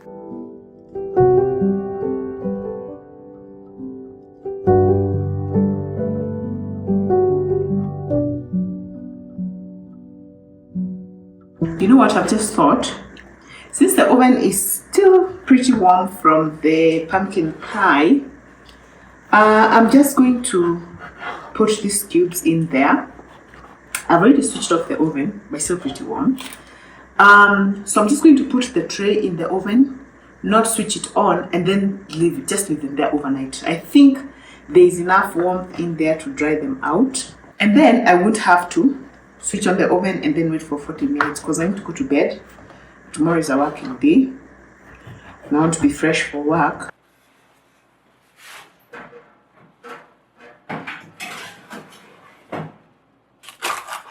Another thing that I found to be a bit surprising as far as this holiday meal is concerned, which is different from ours, let me say I found it to be different, is that there are no salads. As we're so used to having like 2 or 3 different types of salads, and also no cake. Again, we're used to having dessert for cake or something to serve with tea. I guess a pumpkin pie will do, but something with wheat, no. But a lot of this has, okay, it's different, okay, which I'm finding to be interesting.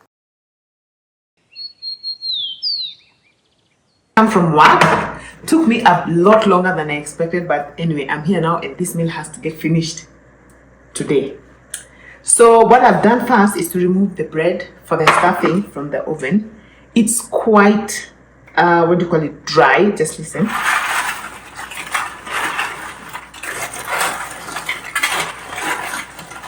Like this is the best texture for that. As I gather,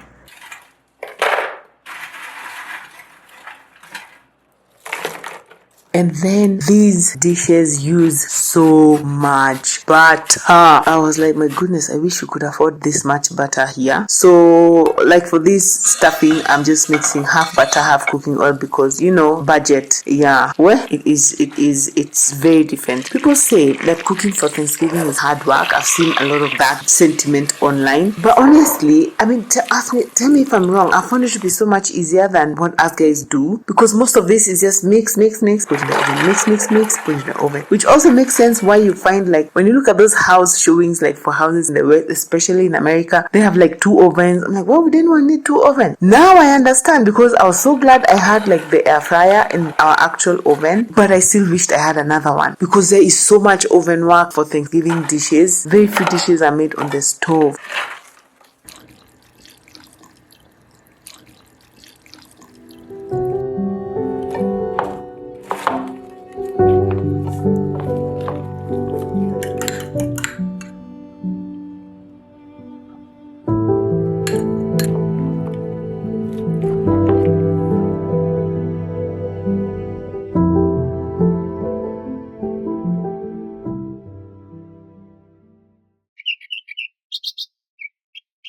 I also found out today that you can actually make a stuffing with meat. So I am definitely going to be looking for that recipe. But this, you guys, this stuffing surprised me as to how tasty it is. Don't be fooled.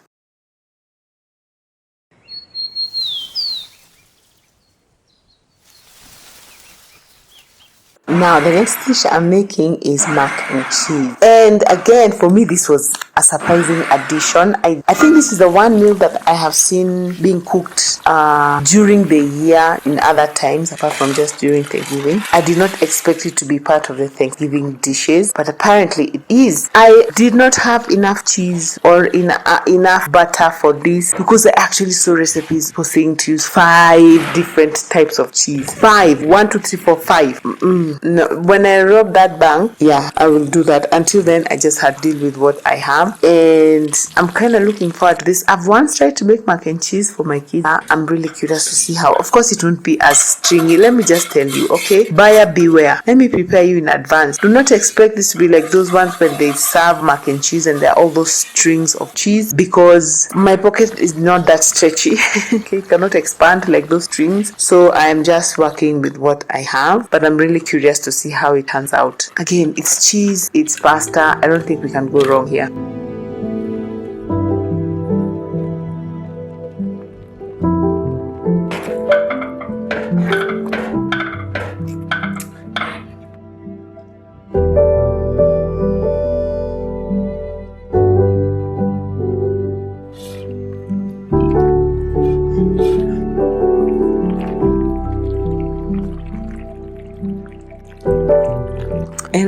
Again, maybe I shouldn't say surprising thing is that it all somehow ends up in the oven. Despite the fact that it looks ready right now to me, we are going to give it a sort of crusty cover with breadcrumbs supposed to be mixed with butter, but you know, I don't need to explain further. By now you get my relationship with butter, okay? So I used a bit of cooked oil, and then only until I have put the breadcrumbs did I realize how uneven the surface was. So I'm trying to level it, but I think that it is the way it is. And then it goes into the oven for about 20 minutes.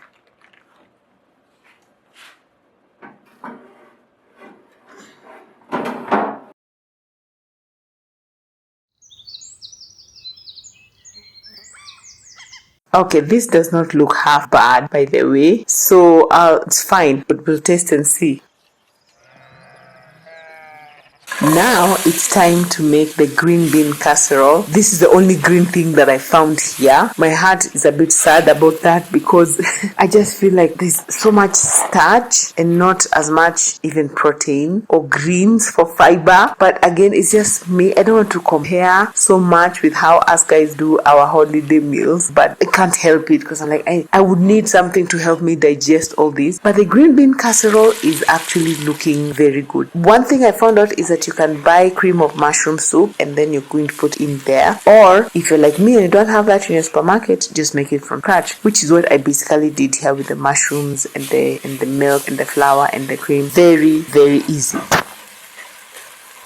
I feel like this dish is one that I will be making again and again. I haven't tasted it yet, but the fact that it's a mixture of cream of mushroom plus it has green beans, I'm very optimistic about this one.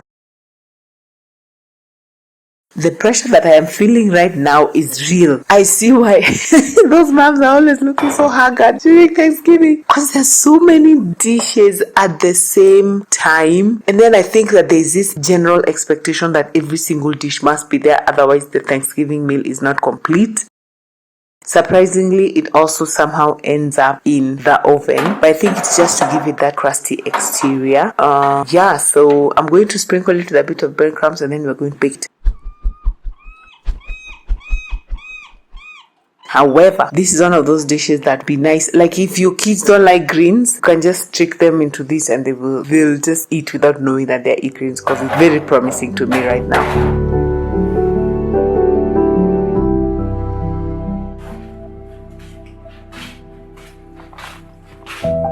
Okay, the green bean casserole looks yum. It does. It's time to make the cranberry sauce. Apparently, you could buy cranberry sauce like I did, but also apparently, you can extend this. I wish I'd have bought 2 cans of it. Hindsight is 2020, but it was also good to find out that even if you buy, okay, number one, some people apparently look down on others who make cranberry sauce, who buy cranberry sauce and not make it from scratch. I don't know why. Like, I don't know. Anyway, so, but there are those who just buy from the supermarket and they're good to go. So what I found out is that if you've bought from the supermarket and it's not like enough, like for me obviously I bought a small can, you can also extend it with some orange juice and some cinnamon, which is what I'm doing. Let's hope it turns out okay.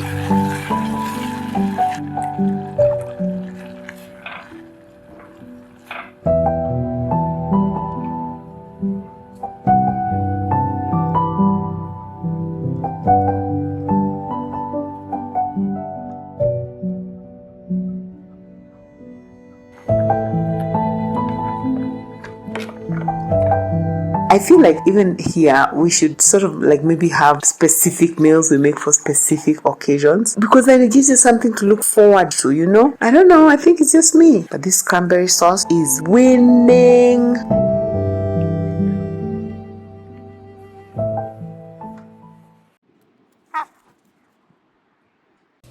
Alright, only 2 dishes left, which is just roasting my chicken and once it's done, making the gravy with the dripping. Can you say yum? Okay, so what I've done is I have wrapped my chicken with butter. I've seen people go through the whole process of putting spices in their butter and everything. For me at this point, you guys, I just want this meal done. I will not lie, I'm like, these are too many dishes, I'm feeling so much pressure. People are hungry, they need to eat.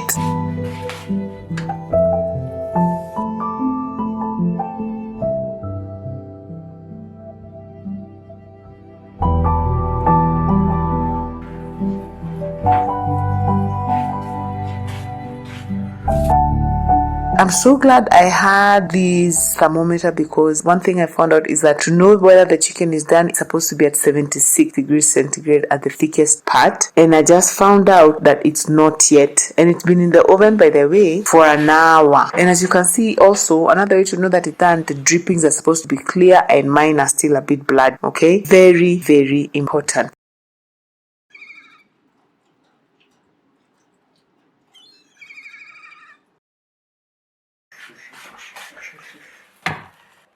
And thankfully, the thickest part has good temperature, because it's supposed to be more than 36, and I am happy. The chicken looks amazing. If you ask me, it looks so juicy. The skin is indeed crisp. So here I give myself 20 out of 10. And now it's time for the gravy. You saw when I was putting the chicken in the oven, why I put a little bit of water in the pan below, you saw that whatever drippings fall on that pan don't burn up. And that's how I ended up with the dripping, okay?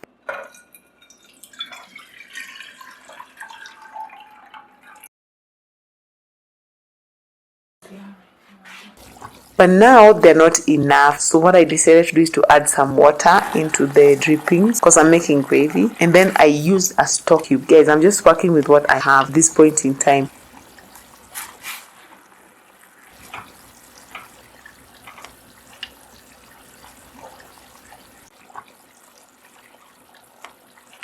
Then I'm going to thicken with a bit of slurry, and that's it. And I also have a question. You guys, I'm finding this salt that I bought weird. Like when I put this salt in water with a bit of oil, it bubbles up. Does yours do that, or is just this brand? Have they put some weird chemicals in it? Another thing that I have is gravy browning, and it's coming in handy when I make gravy. But yeah, this is the finished product. I'm super excited for this gravy, man. My spread is done. Let me show you what I made. So here is the pumpkin pie. Cannot wait to dig into that one. Okay, I cannot wait to dig into everything, but that's pumpkin pie. These are my 2 chickens. Came out very, very well. I can't wait to taste that. Sweet potato casserole, yum. This is a stuffing. For me, this has been the surprise of the day so far. Gravy, cranberry sauce, mac and cheese, and believe it or not, this is the green bean casserole. There's green beans under all of this, okay? All these breadcrumbs. I'm really curious to see what my kids will say. Also, what they're all just going to taste like, because I'm so curious. Oh, you said you want this one? Mm-hmm. Do you know what this is? No. Try and reduce the sizes of these scoops. This This what? is called stuffing. Stuffing. Yeah. So that's a piece of chicken and then you stuff something inside. You know what I thought? This is a green bean casserole. Green bean casserole. Yeah. Now there are 2 casseroles. So many casseroles. I'm struggling with what to serve my kids, you guys. There's so much food here that the little plates are getting so full, and I want them to taste everything, but it's so much food. I don't think they're going to finish. Let's wait and see. All right, guys, let's hear. What do you think about it? Let's go from the oldest. It's good. What's your favorite part? I'm only taking the green bean casserole first. And you like it? Who has tasted something different? Me. Let's hear. What do you like? The mac and cheese is delicious. Really? Truly? Are you sure? All right, let's go. Someone else? The green bean casserole is in green bean. It's really It's green bean. delicious. Who has tasted the sweet potato? How is it? Delicious. Really? What do you think about the chicken?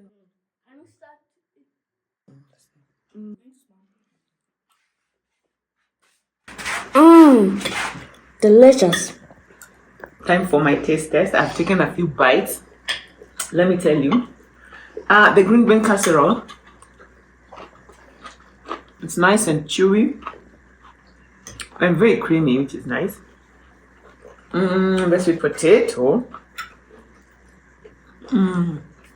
So sweet. It is so sweet. My mac and cheese did not come out as stringy because I was restricted in terms of cheese. But I'm not complaining. It still tastes okay. It's not my most favorite dish here, but with a bit of gravy, it's really nice. My stuffing, oh my goodness. You know, I've discovered why I like it so much. It tastes like garlic bread.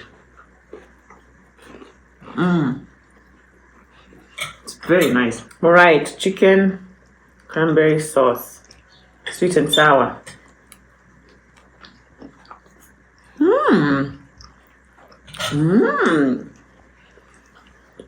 Oh wow, that's interesting. So we're going to finish having this meal, and then we'll have pumpkin pie. I hope people like it the way I do. But so far, this is a great meal.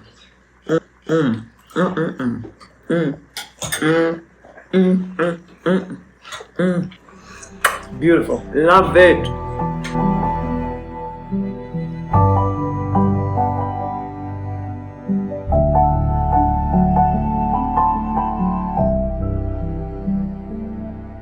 I made a pie, you guys.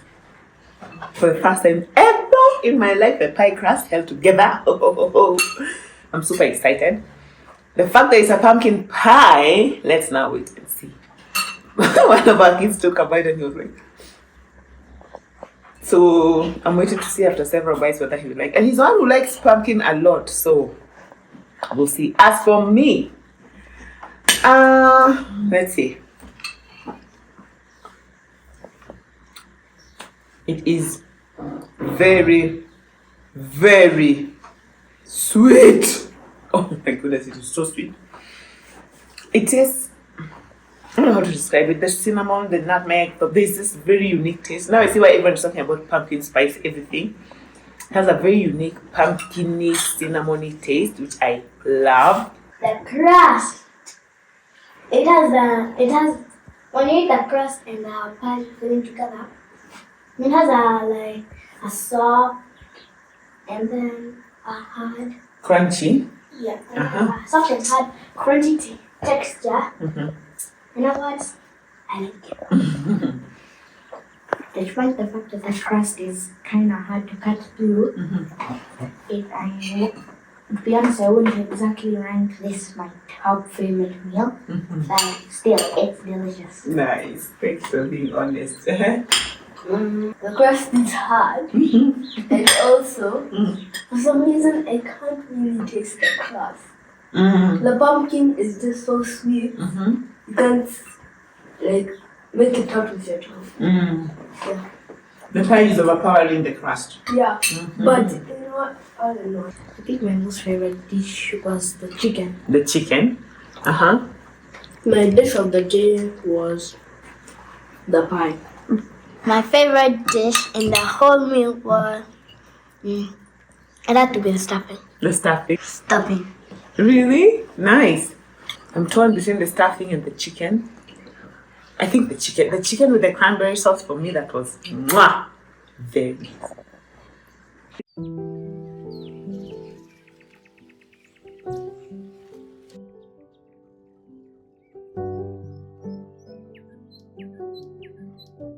Which East African country has the best meal? And I'm just not talking about Kenya, Uganda, and Tanzania. We're doing the greater East Africa. There's Rwanda, there's Burundi. So in this video, it's going to be a battle of the East African dishes. I've chosen what I believe, as per my research, to be the main signature dishes. I've chosen what I believe to be the main signature dishes of 5 countries. All right, so we have Kenya, of course, we have Uganda, we have Tanzania, we have Rwanda, and Burundi. You will not believe how tough it was to just rank these main dishes from number 5 to the top dish. It has given me sleepless nights, okay? So I want you to tell me, even before we start, which country do you think is winning, okay? And so the first dish we're going to start with is this delicious Burundian dish. And let me tell you guys, yes, I do know that the Greater East African region has more countries, but it was really hard for me to do all the countries. So I just had to really pick and choose like 5, because initially I was like, okay, let me just do the small East Africa, just the 3 countries. I was like, no, that's too few. And then all of the countries, that's too many. Anyway, I settled with these 5, but I know there are more East African countries, the Greater East African region. However, okay, let's get back to this delicious Burundian dish. Because let me tell you, this is the dish I think I underestimated the most out of all the 5 dishes. And then there's a way I had ranked these dishes in my mind. Like, I was doing my research, I was writing down the recipes. I was like, okay, based on what I'm seeing, I think like this one is going to be this one is going to be about this. Wow, I had no idea. Nothing went the way I had planned.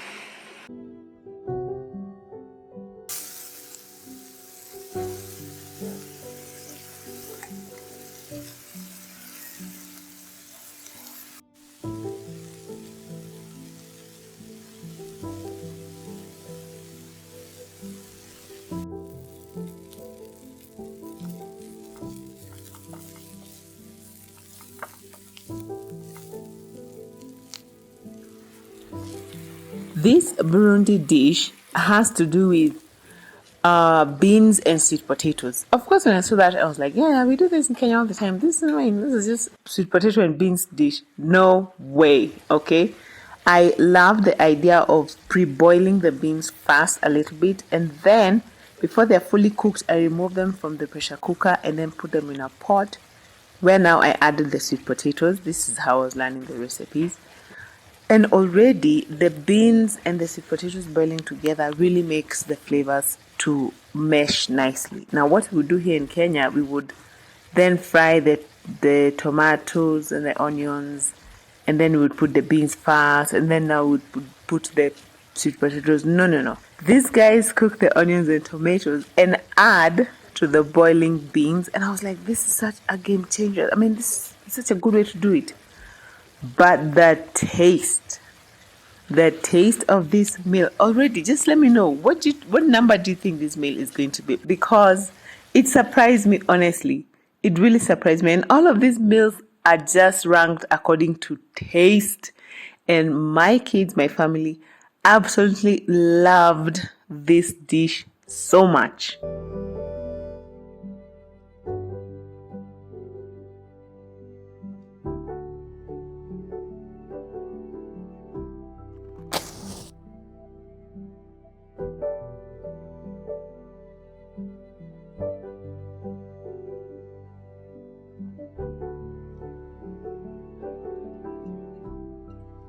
This was such a hearty meal, and Burundi comes in at a strong number 4. Honestly, let me just be honest. When I looked at the recipe initially, I was like, yeah, this is a number 5, but Burundi is an absolute number 4.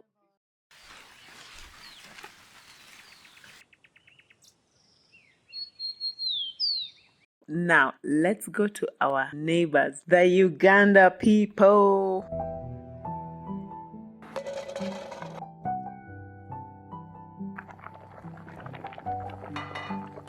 Now, I love Uganda so much. I think I have quite a lot of viewers from Uganda, and I love the country itself. Of course, you knew, like, if you know anything about Uganda, you knew that the dish had to do with matoke. Yes, absolutely. And I'm such a fan of matoke. My kids love matoke. And I just remembering how the other day, my last born, all this time, I didn't realize all this time, every time we talk about matoke, he, in his mind, we are calling it matope. So when I asked him what he wanted to eat, he said he wanted to eat matope. So he laughed so hard. So yeah, he still calls it matope despite the fact that we explained it's matoke. So matope is actually mud in Kiswahili, so that was quite fun.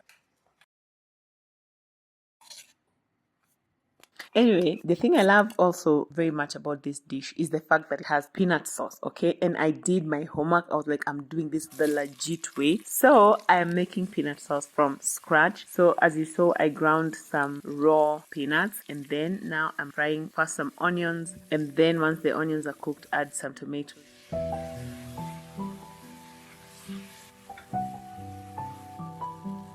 and then I add the ground peanuts. The peanuts are raw, so they're going to cook as I'm cooking. The sauce.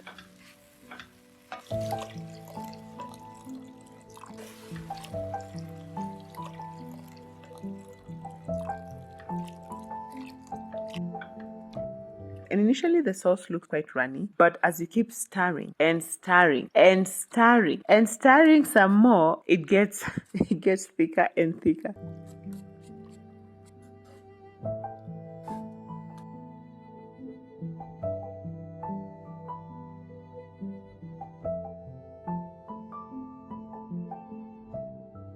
In the meantime, I boiled the matoke. I learned, apparently, you don't need to remove the skin of the matoke, of the bananas when you're boiling. They come off very easily once they are boiled, okay? So that made my life so much easier.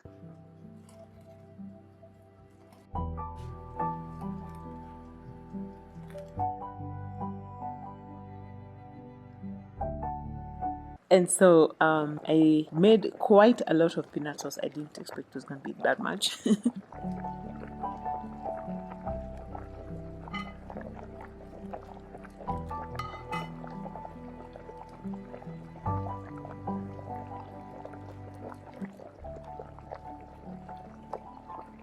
So before I show you the end of this video and we rank it, number one, please check out how thick this peanut sauce is. And you know it's done when the spoon is shiny and you can see it's already starting to remove some oil. So that's number one. Number two, let me know which number do you think this Ugandan dish comes in, because where it ended up is not where I expected it to end up. Like in my planning, as I said, I mean nothing went the way I had planned, honestly. Nothing. Anyway, let me know, where do you think this dish falls? And this dish also has beef. I mean, because what better combination is there than matoke and beef? All right. I also pre-boiled the beef as you saw, added it to the tomato base that we have made, and then added the cooked peanut sauce. I'm saving the extra peanut sauce. I really want to find many more recipes that I can use it for. So let me know, my Uganda people. First of all, I love your food. And secondly, how else can I use the remaining of my peanut sauce, because it is so delicious, so absolutely delicious. And so the last step is just to add the peeled matoke into the beef. And already my mouth was watering at this point. I'm like, these people, oh my goodness, this my Ugandan brothers and sisters, you all know what's up, because this meal is just so hearty and so filling.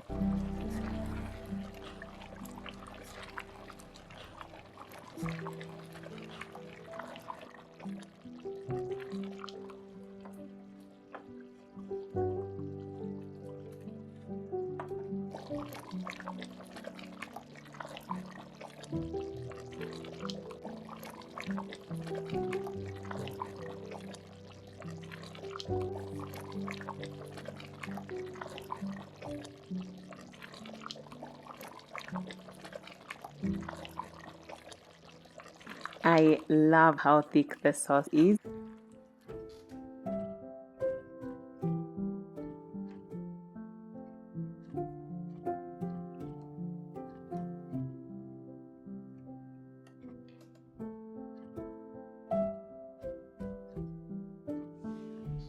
And Uganda comes in at number 3. Yay!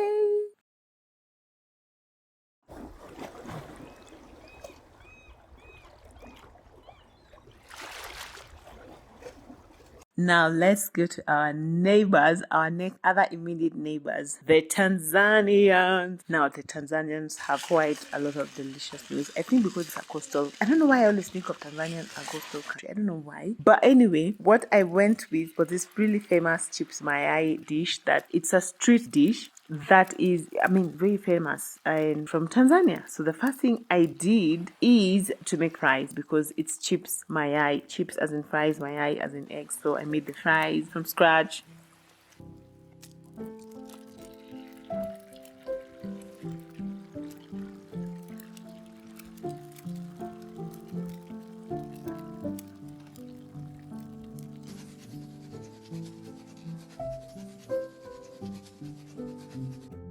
And then now we are going to make the eggs, just to fry the eggs. And because this is a street food, what I also did is I'm going to make, have you ever seen that multicolored tropical juice that is served in the streets, at least here in Kenya? I thought it was such a good idea to serve this chips mayai with that juice. So stay tuned for that.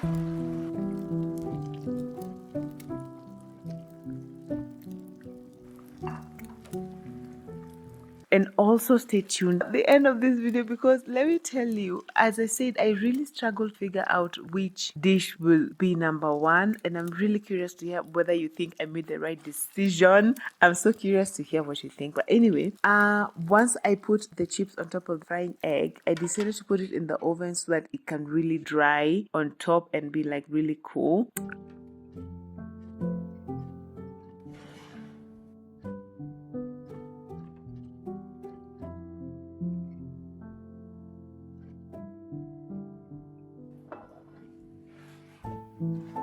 And yeah, this is the chips mayai, and I'm not ready to serve it yet. I need to make the juice, and let's start that process.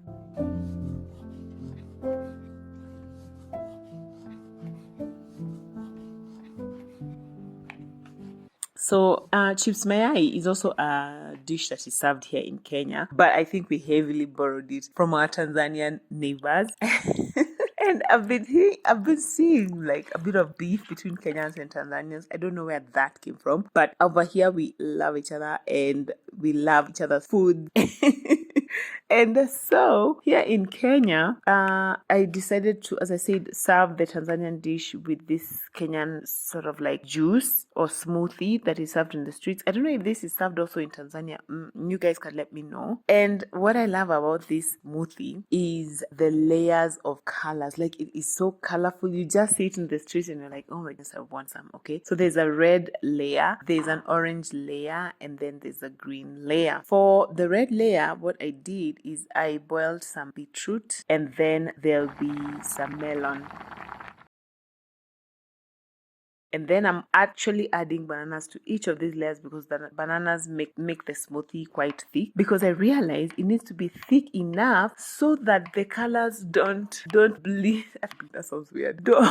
Don't mesh into each other. Otherwise the layers won't be there. You know what I mean? Just wait and see, because that gave me such a hard time. But yes, so each of these layers has a banana in my attempt to make it thick. But I'm telling you, especially the melon one, oh my goodness, no wonder it's called watermelon. It was so watery and so runny. I'm like, my goodness.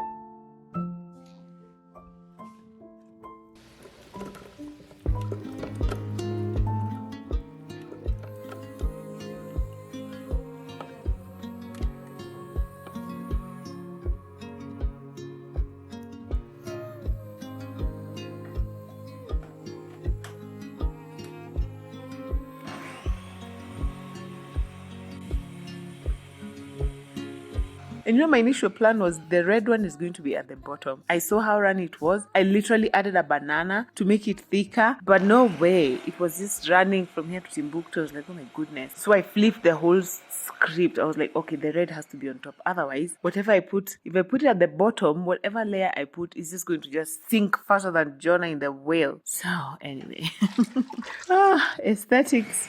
And for the green layer, it's avocado and banana. And then I put a little bit of lemon juice. So thick, so yummy, so delicious. That went so good. The orange layer was supposed to have mangoes. Who's to tell you that mangoes are nowhere in season? So I used papaya and orange and banana. Wasn't as orange as I'd have wanted, but it's fine. And then the moment of truth.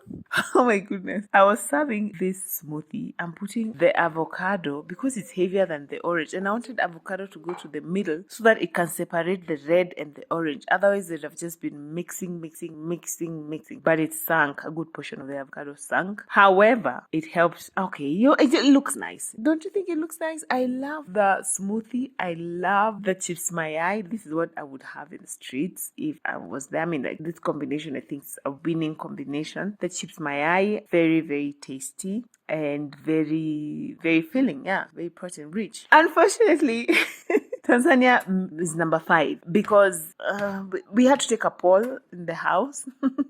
Oh my goodness, it was so hard. But I thought Burundi would be number 5 actually, but I polled everyone in the house and they were like, no, Burundi is number 4. So there we go. I plucked the flower, violet green, lily of the valley on my knees.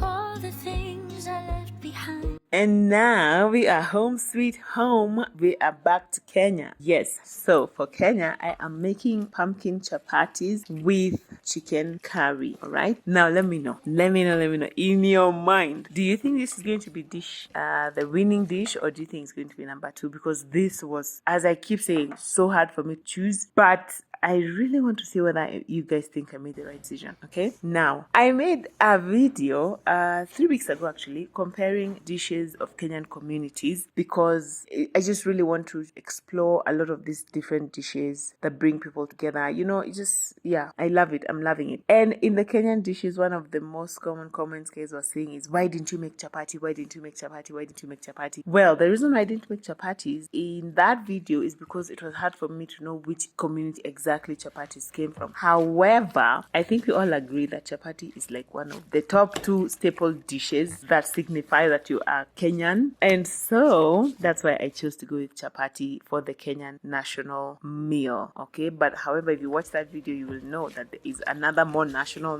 meal. But anyway, chapati is way up there. All right. It's too soon. I don't wanna lose you. It's too soon.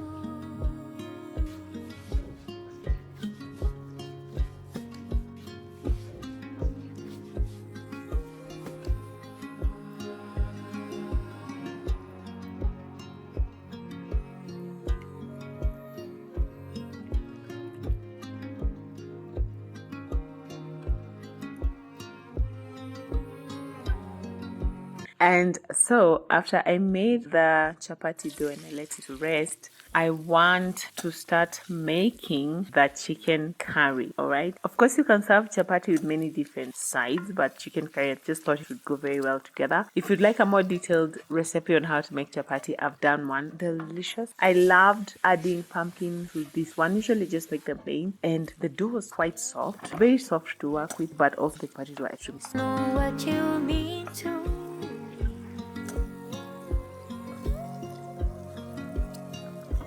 I don't wanna lose you.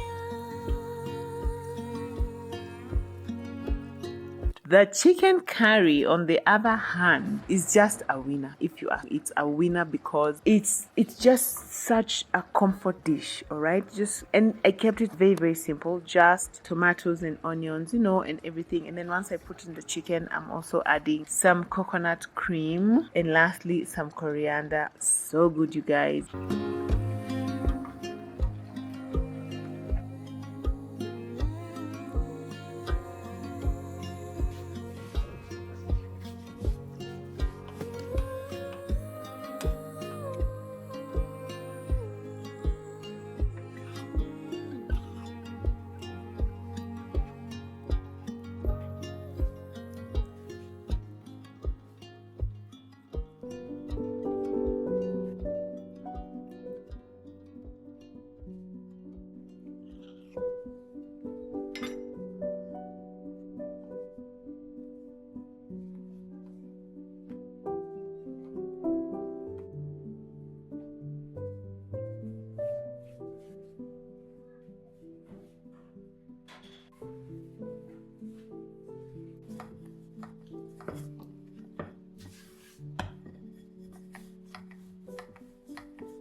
And so let me know, which do you think this is the best dish ever? Like, do you think this is number 1 or number 2? Because this meal, oh my goodness, it looks so good. And Kenya is coming in at a strong number 2. Yes.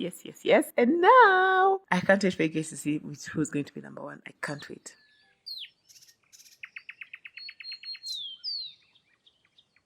And the winner is Rwanda. Yes, this dish, oh my word, okay? Let me tell you, as I said, nothing went the way I expected, nothing went the way I had planned, because when I was learning about this Rwandan dish called akabenzi, I believe, I was like, okay, it's pork, first of all. I was like, okay, fine, interesting.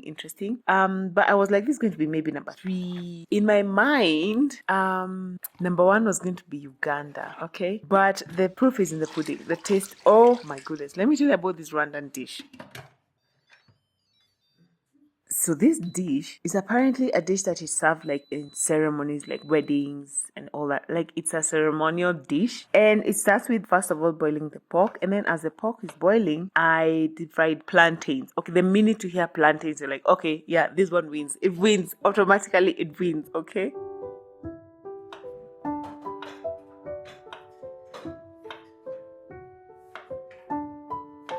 So I deep fried the plantains. Yeah, really had to stop myself from eating all of them before it came time to combining the entire dish, because I mean, it's plantains. What more can I say, you know?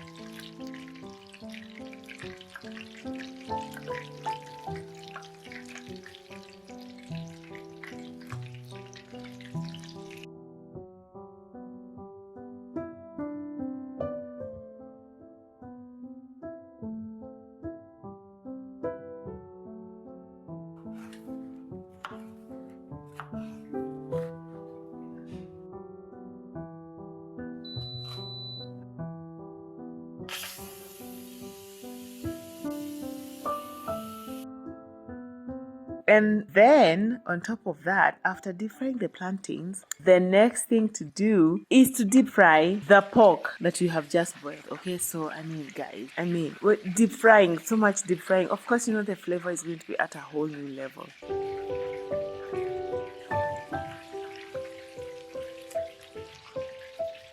Yeah, so once the pork is boiled, just removed it and then put it in the oil that I deep fried the plantains with, and I deep fried. Initially, I'm like, okay, why are we double cooking this pork? You know, I mean, I had serious doubts about this dish, despite the fact that it has plantains. I was like, in my mind, it wasn't clicking. Like, I wasn't really getting this recipe. I was like, okay, this is interesting. I've never thought that you could boil a meat and then deep fry it, and then we're going to stew it. I'm telling you, it's a labor of love, but the end result, oh my goodness, wait and see.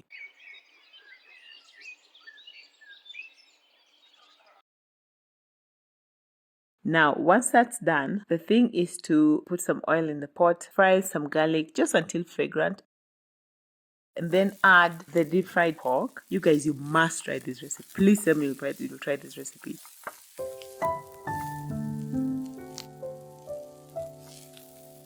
Once that's fried a little bit, add the onions and then add the green peppers. Mix that a little bit.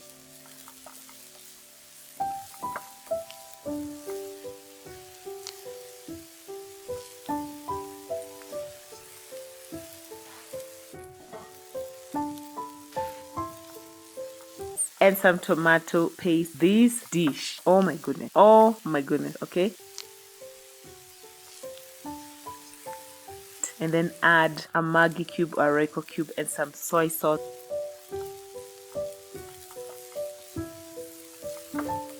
And then squeeze a squeeze of lemon in there takes it a whole new level. And then lastly, add in the plantains and cook just a little bit more, okay? You guy, my guy. This dish is, I don't even know how to describe it.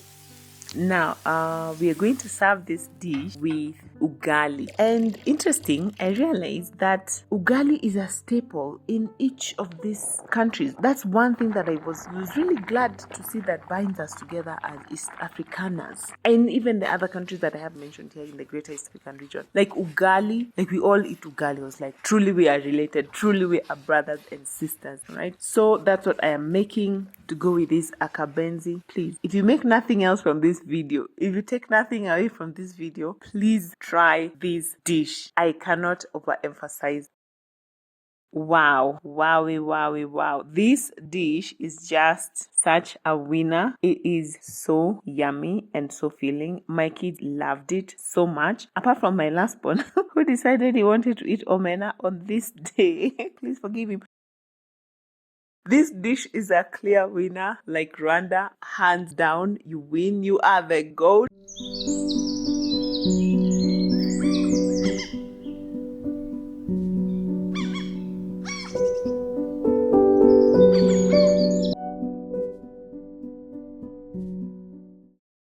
I never thought I'd be the one telling this story today. But I guess after 5 years of watching from behind the scenes, I have something to say. Dun, dun, dun. I am so excited we're doing this, babe. It's gonna be fun.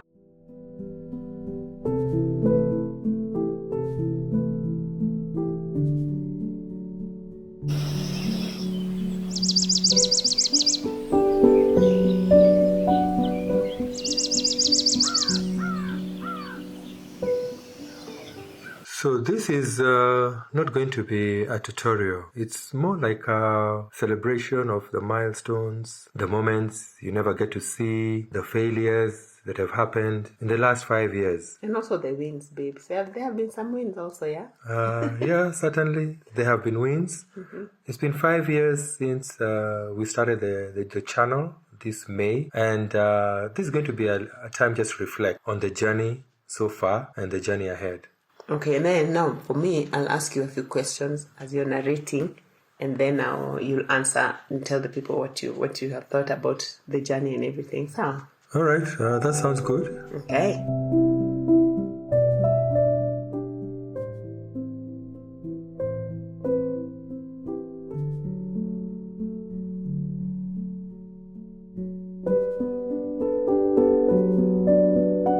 Here she's making a cake, several of them actually, because what better way is there to celebrate 5 years than with something sweet?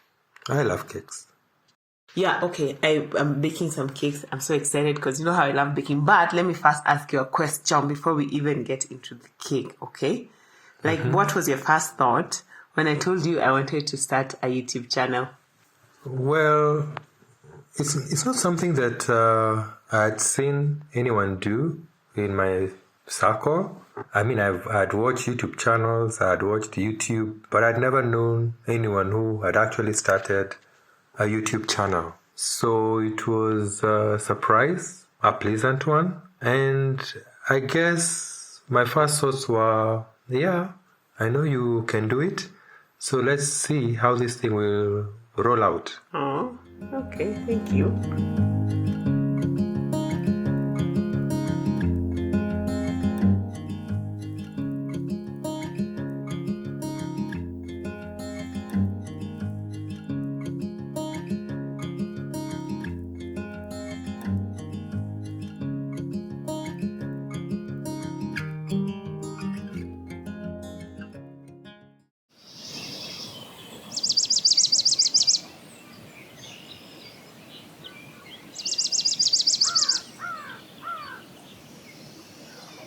She always makes it look so effortless. The filming, the voiceovers, the research, the long night scripting. And I always used to wonder why she worked so hard on a 7-minute video. But one day I saw some of the comments, the ones that said, "This made my evening," or "I didn't feel alone tonight." That's when the pieces started falling into place. And I got it, that she loves working in the kitchen, cooking, making great meals for us as a family. And YouTube is a way of reaching people, especially moms who just need a little peace and beauty in their day. So what's happening here today is she's making 2 cakes. One she's going to make from scratch, and one from a box we got at a supermarket, a cake mix box. And we'll decide at the end which one looks better. I kinda know the one she's going to be most proud of. Thank you, babe. And for me, one thing I've always wanted to do is to just be that mom who gives the realistic view of how a working mom's life is. But you've been like so supportive, and I'm so excited. And yeah, thank you for your kind words. Now, the thing that I want to say about this cake is, like the way people buy. Some people find making cakes so hard, and so I realized for some people it might actually be easier to buy cake mix from the supermarket. People always see those cake mixes there. I've never tried it. So I decided to see if this is something that a beginner would do, and just the difference between a homemade cake and the one from the box. So I'm excited to see how this turns out.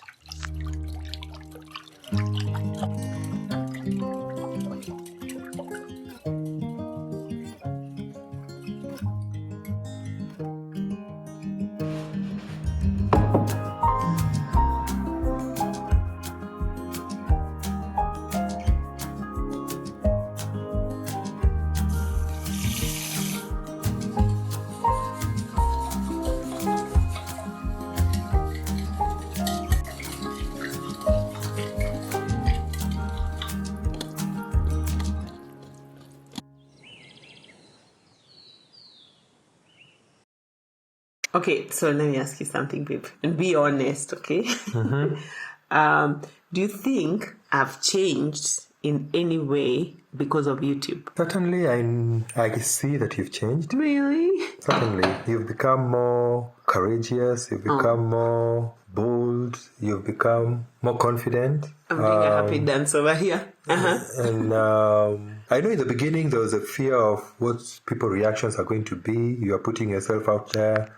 What are people going to say? Will they like your content? Will they like what you do? Show them? And there was all that fear. But I've seen you overcome fear over time. I've seen you become more confident, become a better cook, a better mom. And yeah, we've all benefited. Thank you. Okay, I know I'm kind of taking over this voiceover with my questions, but I don't want us to forget about the cake. Let me tell you guys something about this red velvet cake, because I've made red velvet so many times. The one thing I struggled with this one is that I wasn't getting the color that I wanted. You see the way this red velvet, when I added the color, it's looking so red. You just wait and see the transformation. So, and I think when it comes to comparing the homemade cake and the cake box, just wait and see. I think the color, especially the color, is going to be one area in where the cake box one is going to win. But let's wait and see. But then I'm also going to make a lemon cake and compare the two. So stay tuned for that, because that one came out so well. But let me give the mic back to the owner.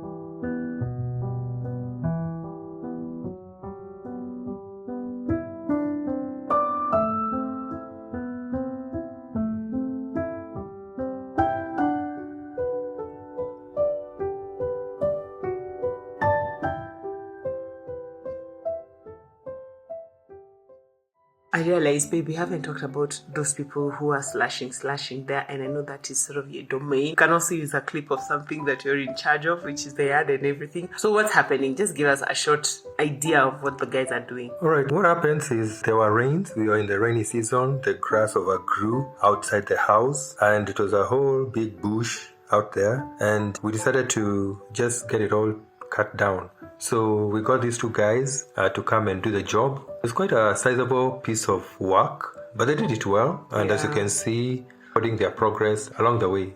Yeah. I think that place really needed some work. Another thing I want to say is, I don't know if you've noticed, like when I'm making this cake with the homemade one, like the place is so messy because you have to measure like everything from the baking powder to the what, and then the whole area is so messy, so many dirty dishes. Just wait and see the difference between using a cake mix box, as far as dirty dishes and many ingredients are concerned, and then comparing it to just wait and see the difference.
What's your least favorite part of being married to a YouTuber? I think when we were starting off, my greatest concern was privacy of the kids and myself. It was a great concern because we wanted to be able to live our life, just being normal kids, being a normal husband, getting on with his day without worrying about being out there or the publicity that comes with being out there in YouTube. So I guess we've done that fairly well in terms of protecting the privacy of the kids and myself. I mean, this is the first time I'm doing this. That's true. Okay, you know what? I thought you were going to say the fact that you, every time we cook dinner, you have to wait for so long before you eat because we have to take photos and everything. Not really. That I can live with because I know the food is great and great food is worth waiting for. Ah, yeah. So, that I can live with. Awesome.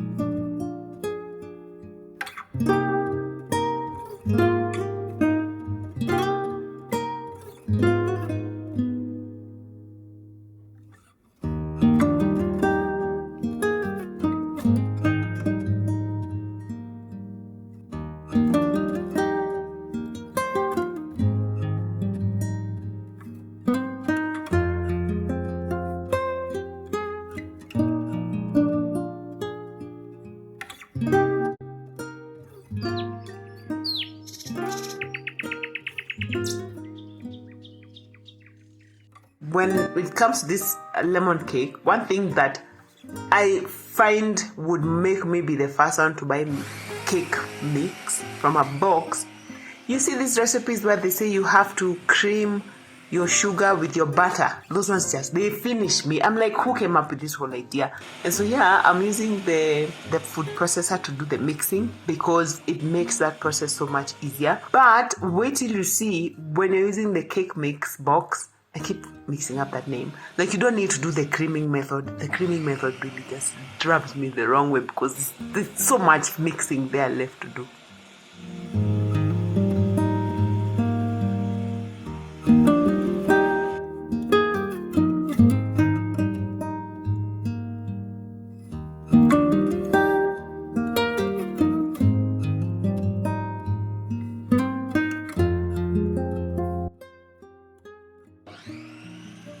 Oh yeah, and all these recipes for these cakes, you guys, as you can see, are printed directly from our website, so you can get them there for free.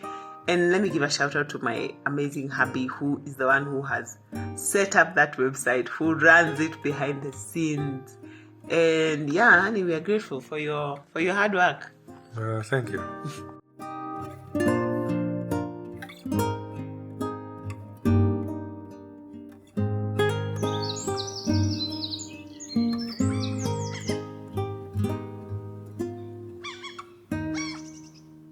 5 years. 5 years, that's a long time to do anything. Especially when you're doing it and no one is clapping at the beginning, no one is cheering, no one is there to pat your back, but you keep waking up and doing it day in, day out. I've watched her post when she was exhausted. I've seen her redo voiceovers at midnight because the kids were too loud the first time round. I've watched her light a candle and film anyway, even when she didn't feel like she had much to say. I've seen her film the whole night because it needed to be done because next day she was going to work and a video needed to be published. She did this for 5 years because she believed someone out there needed what she had to give. Someone out there was benefiting. Someone out there was connecting. A home, a mom out there, it was getting better because of the content she was putting out. I'm proud of her for that. Really, really proud. You've done well, babe. Thank you. Okay, by the way, I did not start this video to fish for comments from my husband and compliments. Yeah, but oh, you're so kind. Thank you.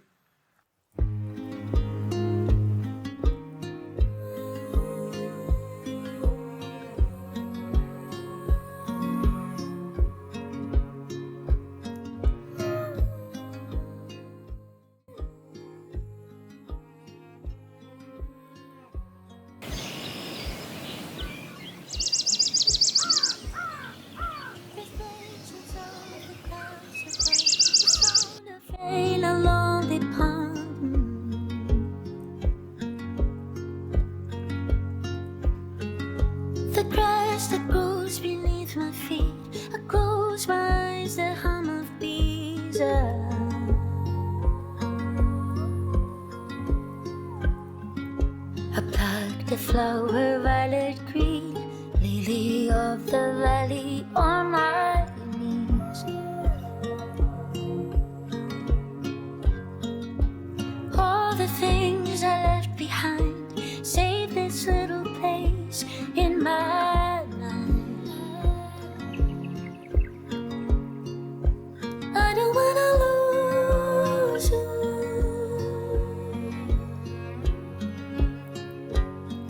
It's too soon. I don't wanna lose you. It's too soon.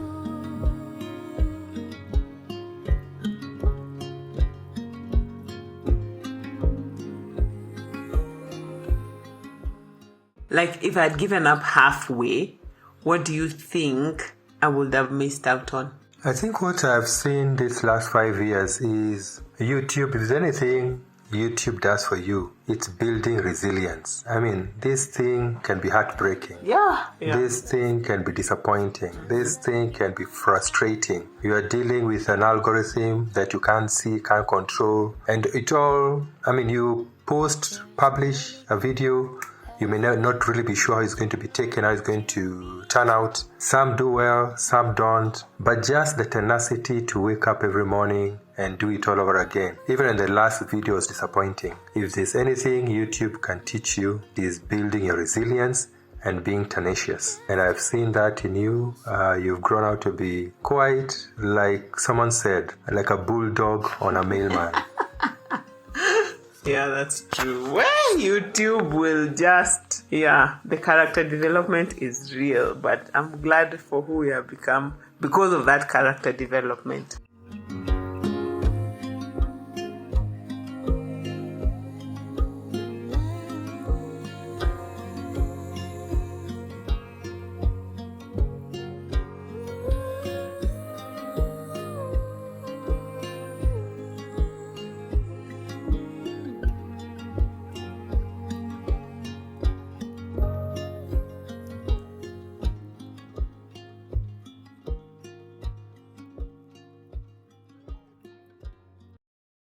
What do you think the kids will remember about this season of our lives? I think one thing I'm sure they'll enjoy is the great meals they've had. I mean, it's not like if you weren't doing YouTube, the food would have been different. Yeah. You're a great cook. We were enjoying great meals even before YouTube came along. Oh, yeah. So YouTube was just showing what was happening at home. But I know the recipes, the variety has increased because now you have to do more research, get more creative. So that part too I've enjoyed. And also seeing us work together. Yeah. That part they've seen a lot. Us work together, film together, edit, all that. So I think the memories of their childhood will be mom and dad always working together. So I guess those two things for now. But for sure, one thing I know they'll not miss is having dinners late in the night because they had to wait for the recipe to be finished. That is so That part, I'm sure they'll wish it had gone differently. The number of times the kids have eaten late in the night is uncountable. Babe, na choma, you're banting, man. But it is true because, like, even right now, actually, let me just tell you guys, let me be honest. Right now, we're not filming any. The kids are downstairs. They're waiting for me to go make dinner because I promise I'll make them pizza. But I'm here. And they keep coming to say, okay, how long? And I'm like, my poor children. But one thing I always tell them is that there's a price to pay for eating all this good food, okay? Yeah, even you're doing your part, and your part sometimes is just waiting and just being patient. It's 7:30. I want to go put pizza in the oven, poor children. But yeah, maybe they might not miss that part so much.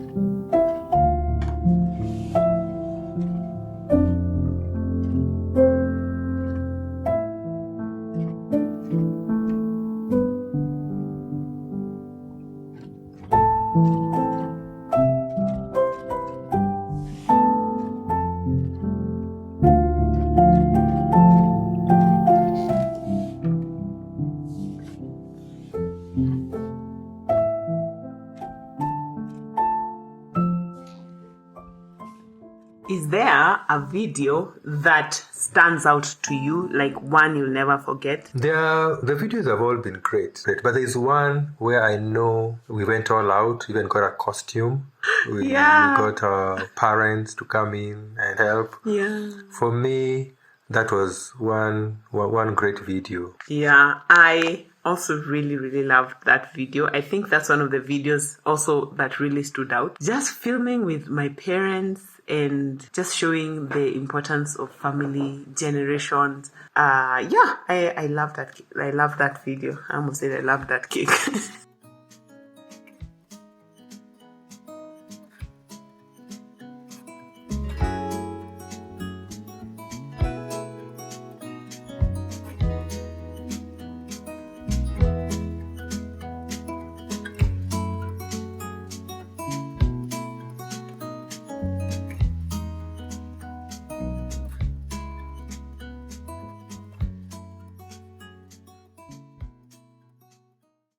On a scale of 1 to 10, How dramatic do I get when a recipe fails? And be honest. Fails or does well?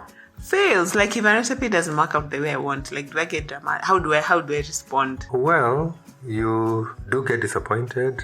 You do look a bit bummed. But there's one thing I've also noticed is even when, like I remember there is a time, I think you're making a crumble or something the kids had asked for and it didn't work well. And you repurposed the whole whatever outcome came out and it ended up turning out quite well. So one thing I've appreciated and seen is that even when the recipes don't do well, even when things don't turn out right, like they say when you get lemons, you just make lemonade. Or so lemon cake. Or a lemon cake.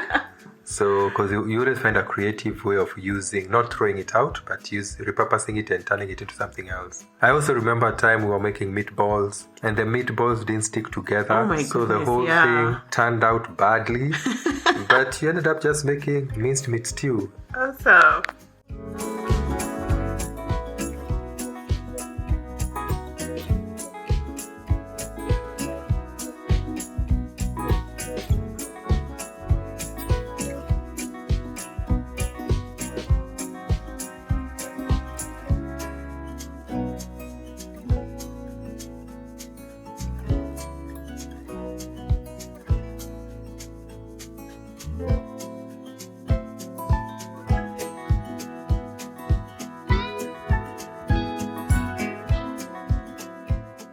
Okay, if I ever asked you to take over this channel for a week, okay, what kind of videos would you post? To be honest, the channel will be on holiday that week. Are you serious? Yeah, there'll be no posts. Maybe Instagram posts and Facebook posts, but no videos that week. Really? Even if I told you you Yeah. can just make any kind of content that you like, it doesn't have to be about the home cooking or whatnot. No, I don't think there'll be any content coming out that week. Okay, thank God that will not be happening. Okay, what part of the journey has made you the most proud? Certainly. There are plenty of things that have happened that have made me really, really proud. One, of course, was a comment we received from somebody out there who was having a difficult time, and he commented saying how he watched the video and was touched by the concept of family, the concept of home. Yeah, he And said he didn't have a family. he didn't have a family, was out there lonely, and watching the videos was kind of therapeutic for him. That really touched me, and it was a long comment. So that one touched me because it showed me there are videos that impact people. Yeah. And at the end of the day, that's the whole purpose of the channel, to have an impact. The other one was when we were nominated for YouTube Black. I know. And that's what I was going to say. I loved it. Yeah, it was a great opportunity to travel a bit. Went to Cape Town. That was awesome. You hosted the celebration here in Nairobi. Oh, I was the hostess. Yeah, you were the hostess. And seeing you do that, something you've never done before. Yeah. But just taking it up when they asked, can you do it? You said yes, even if it's something you'd never done before. I love that. And the YouTube family was very supportive in everything. Yeah, so for me, that was one of the greatest moments. Just seeing you do something you'd never done before. Yeah. Host meeting like that. And that was also the time we got an invite to State House.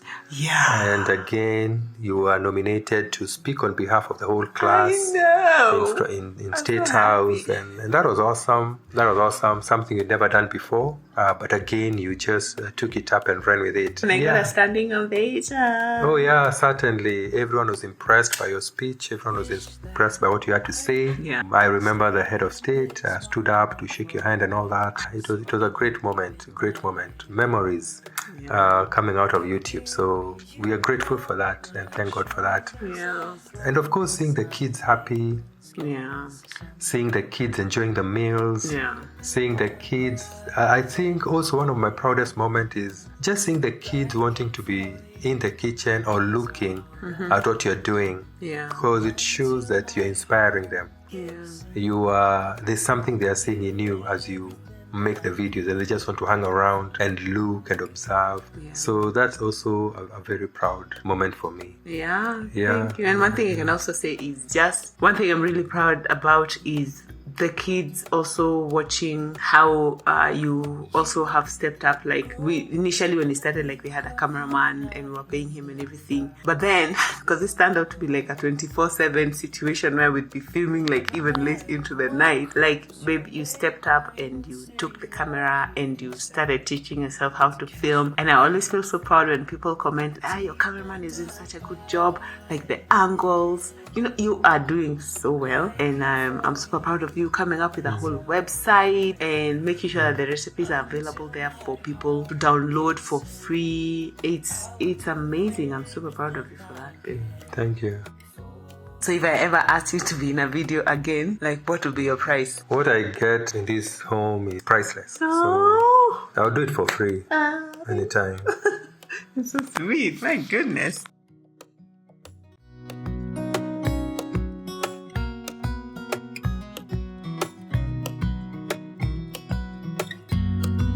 Deep and abiding, liking for you. Okay, so I completely derailed this voiceover. I'm so sorry, guys, but I had this question that I wanted to ask him, and I just figured that he would be able to narrate what was happening in the video as I was asking these questions. Turns out multitasking, no one is able to multitask. So yeah, bottom line is we made these two cakes. You saw how my red velvet turned out. It came out like brown for some instant, but after I've decorated it, no one can even tell. But let me tell you, when it comes to the taste, yes, the homemade one trumps the cake box mix every time. Whether it's red velvet, whether it's lemon, the kids have really loved this. And if you want like individualized recipes where I'm walking you through every step of making the cake, kindly check out this video over here that I'll pin for you.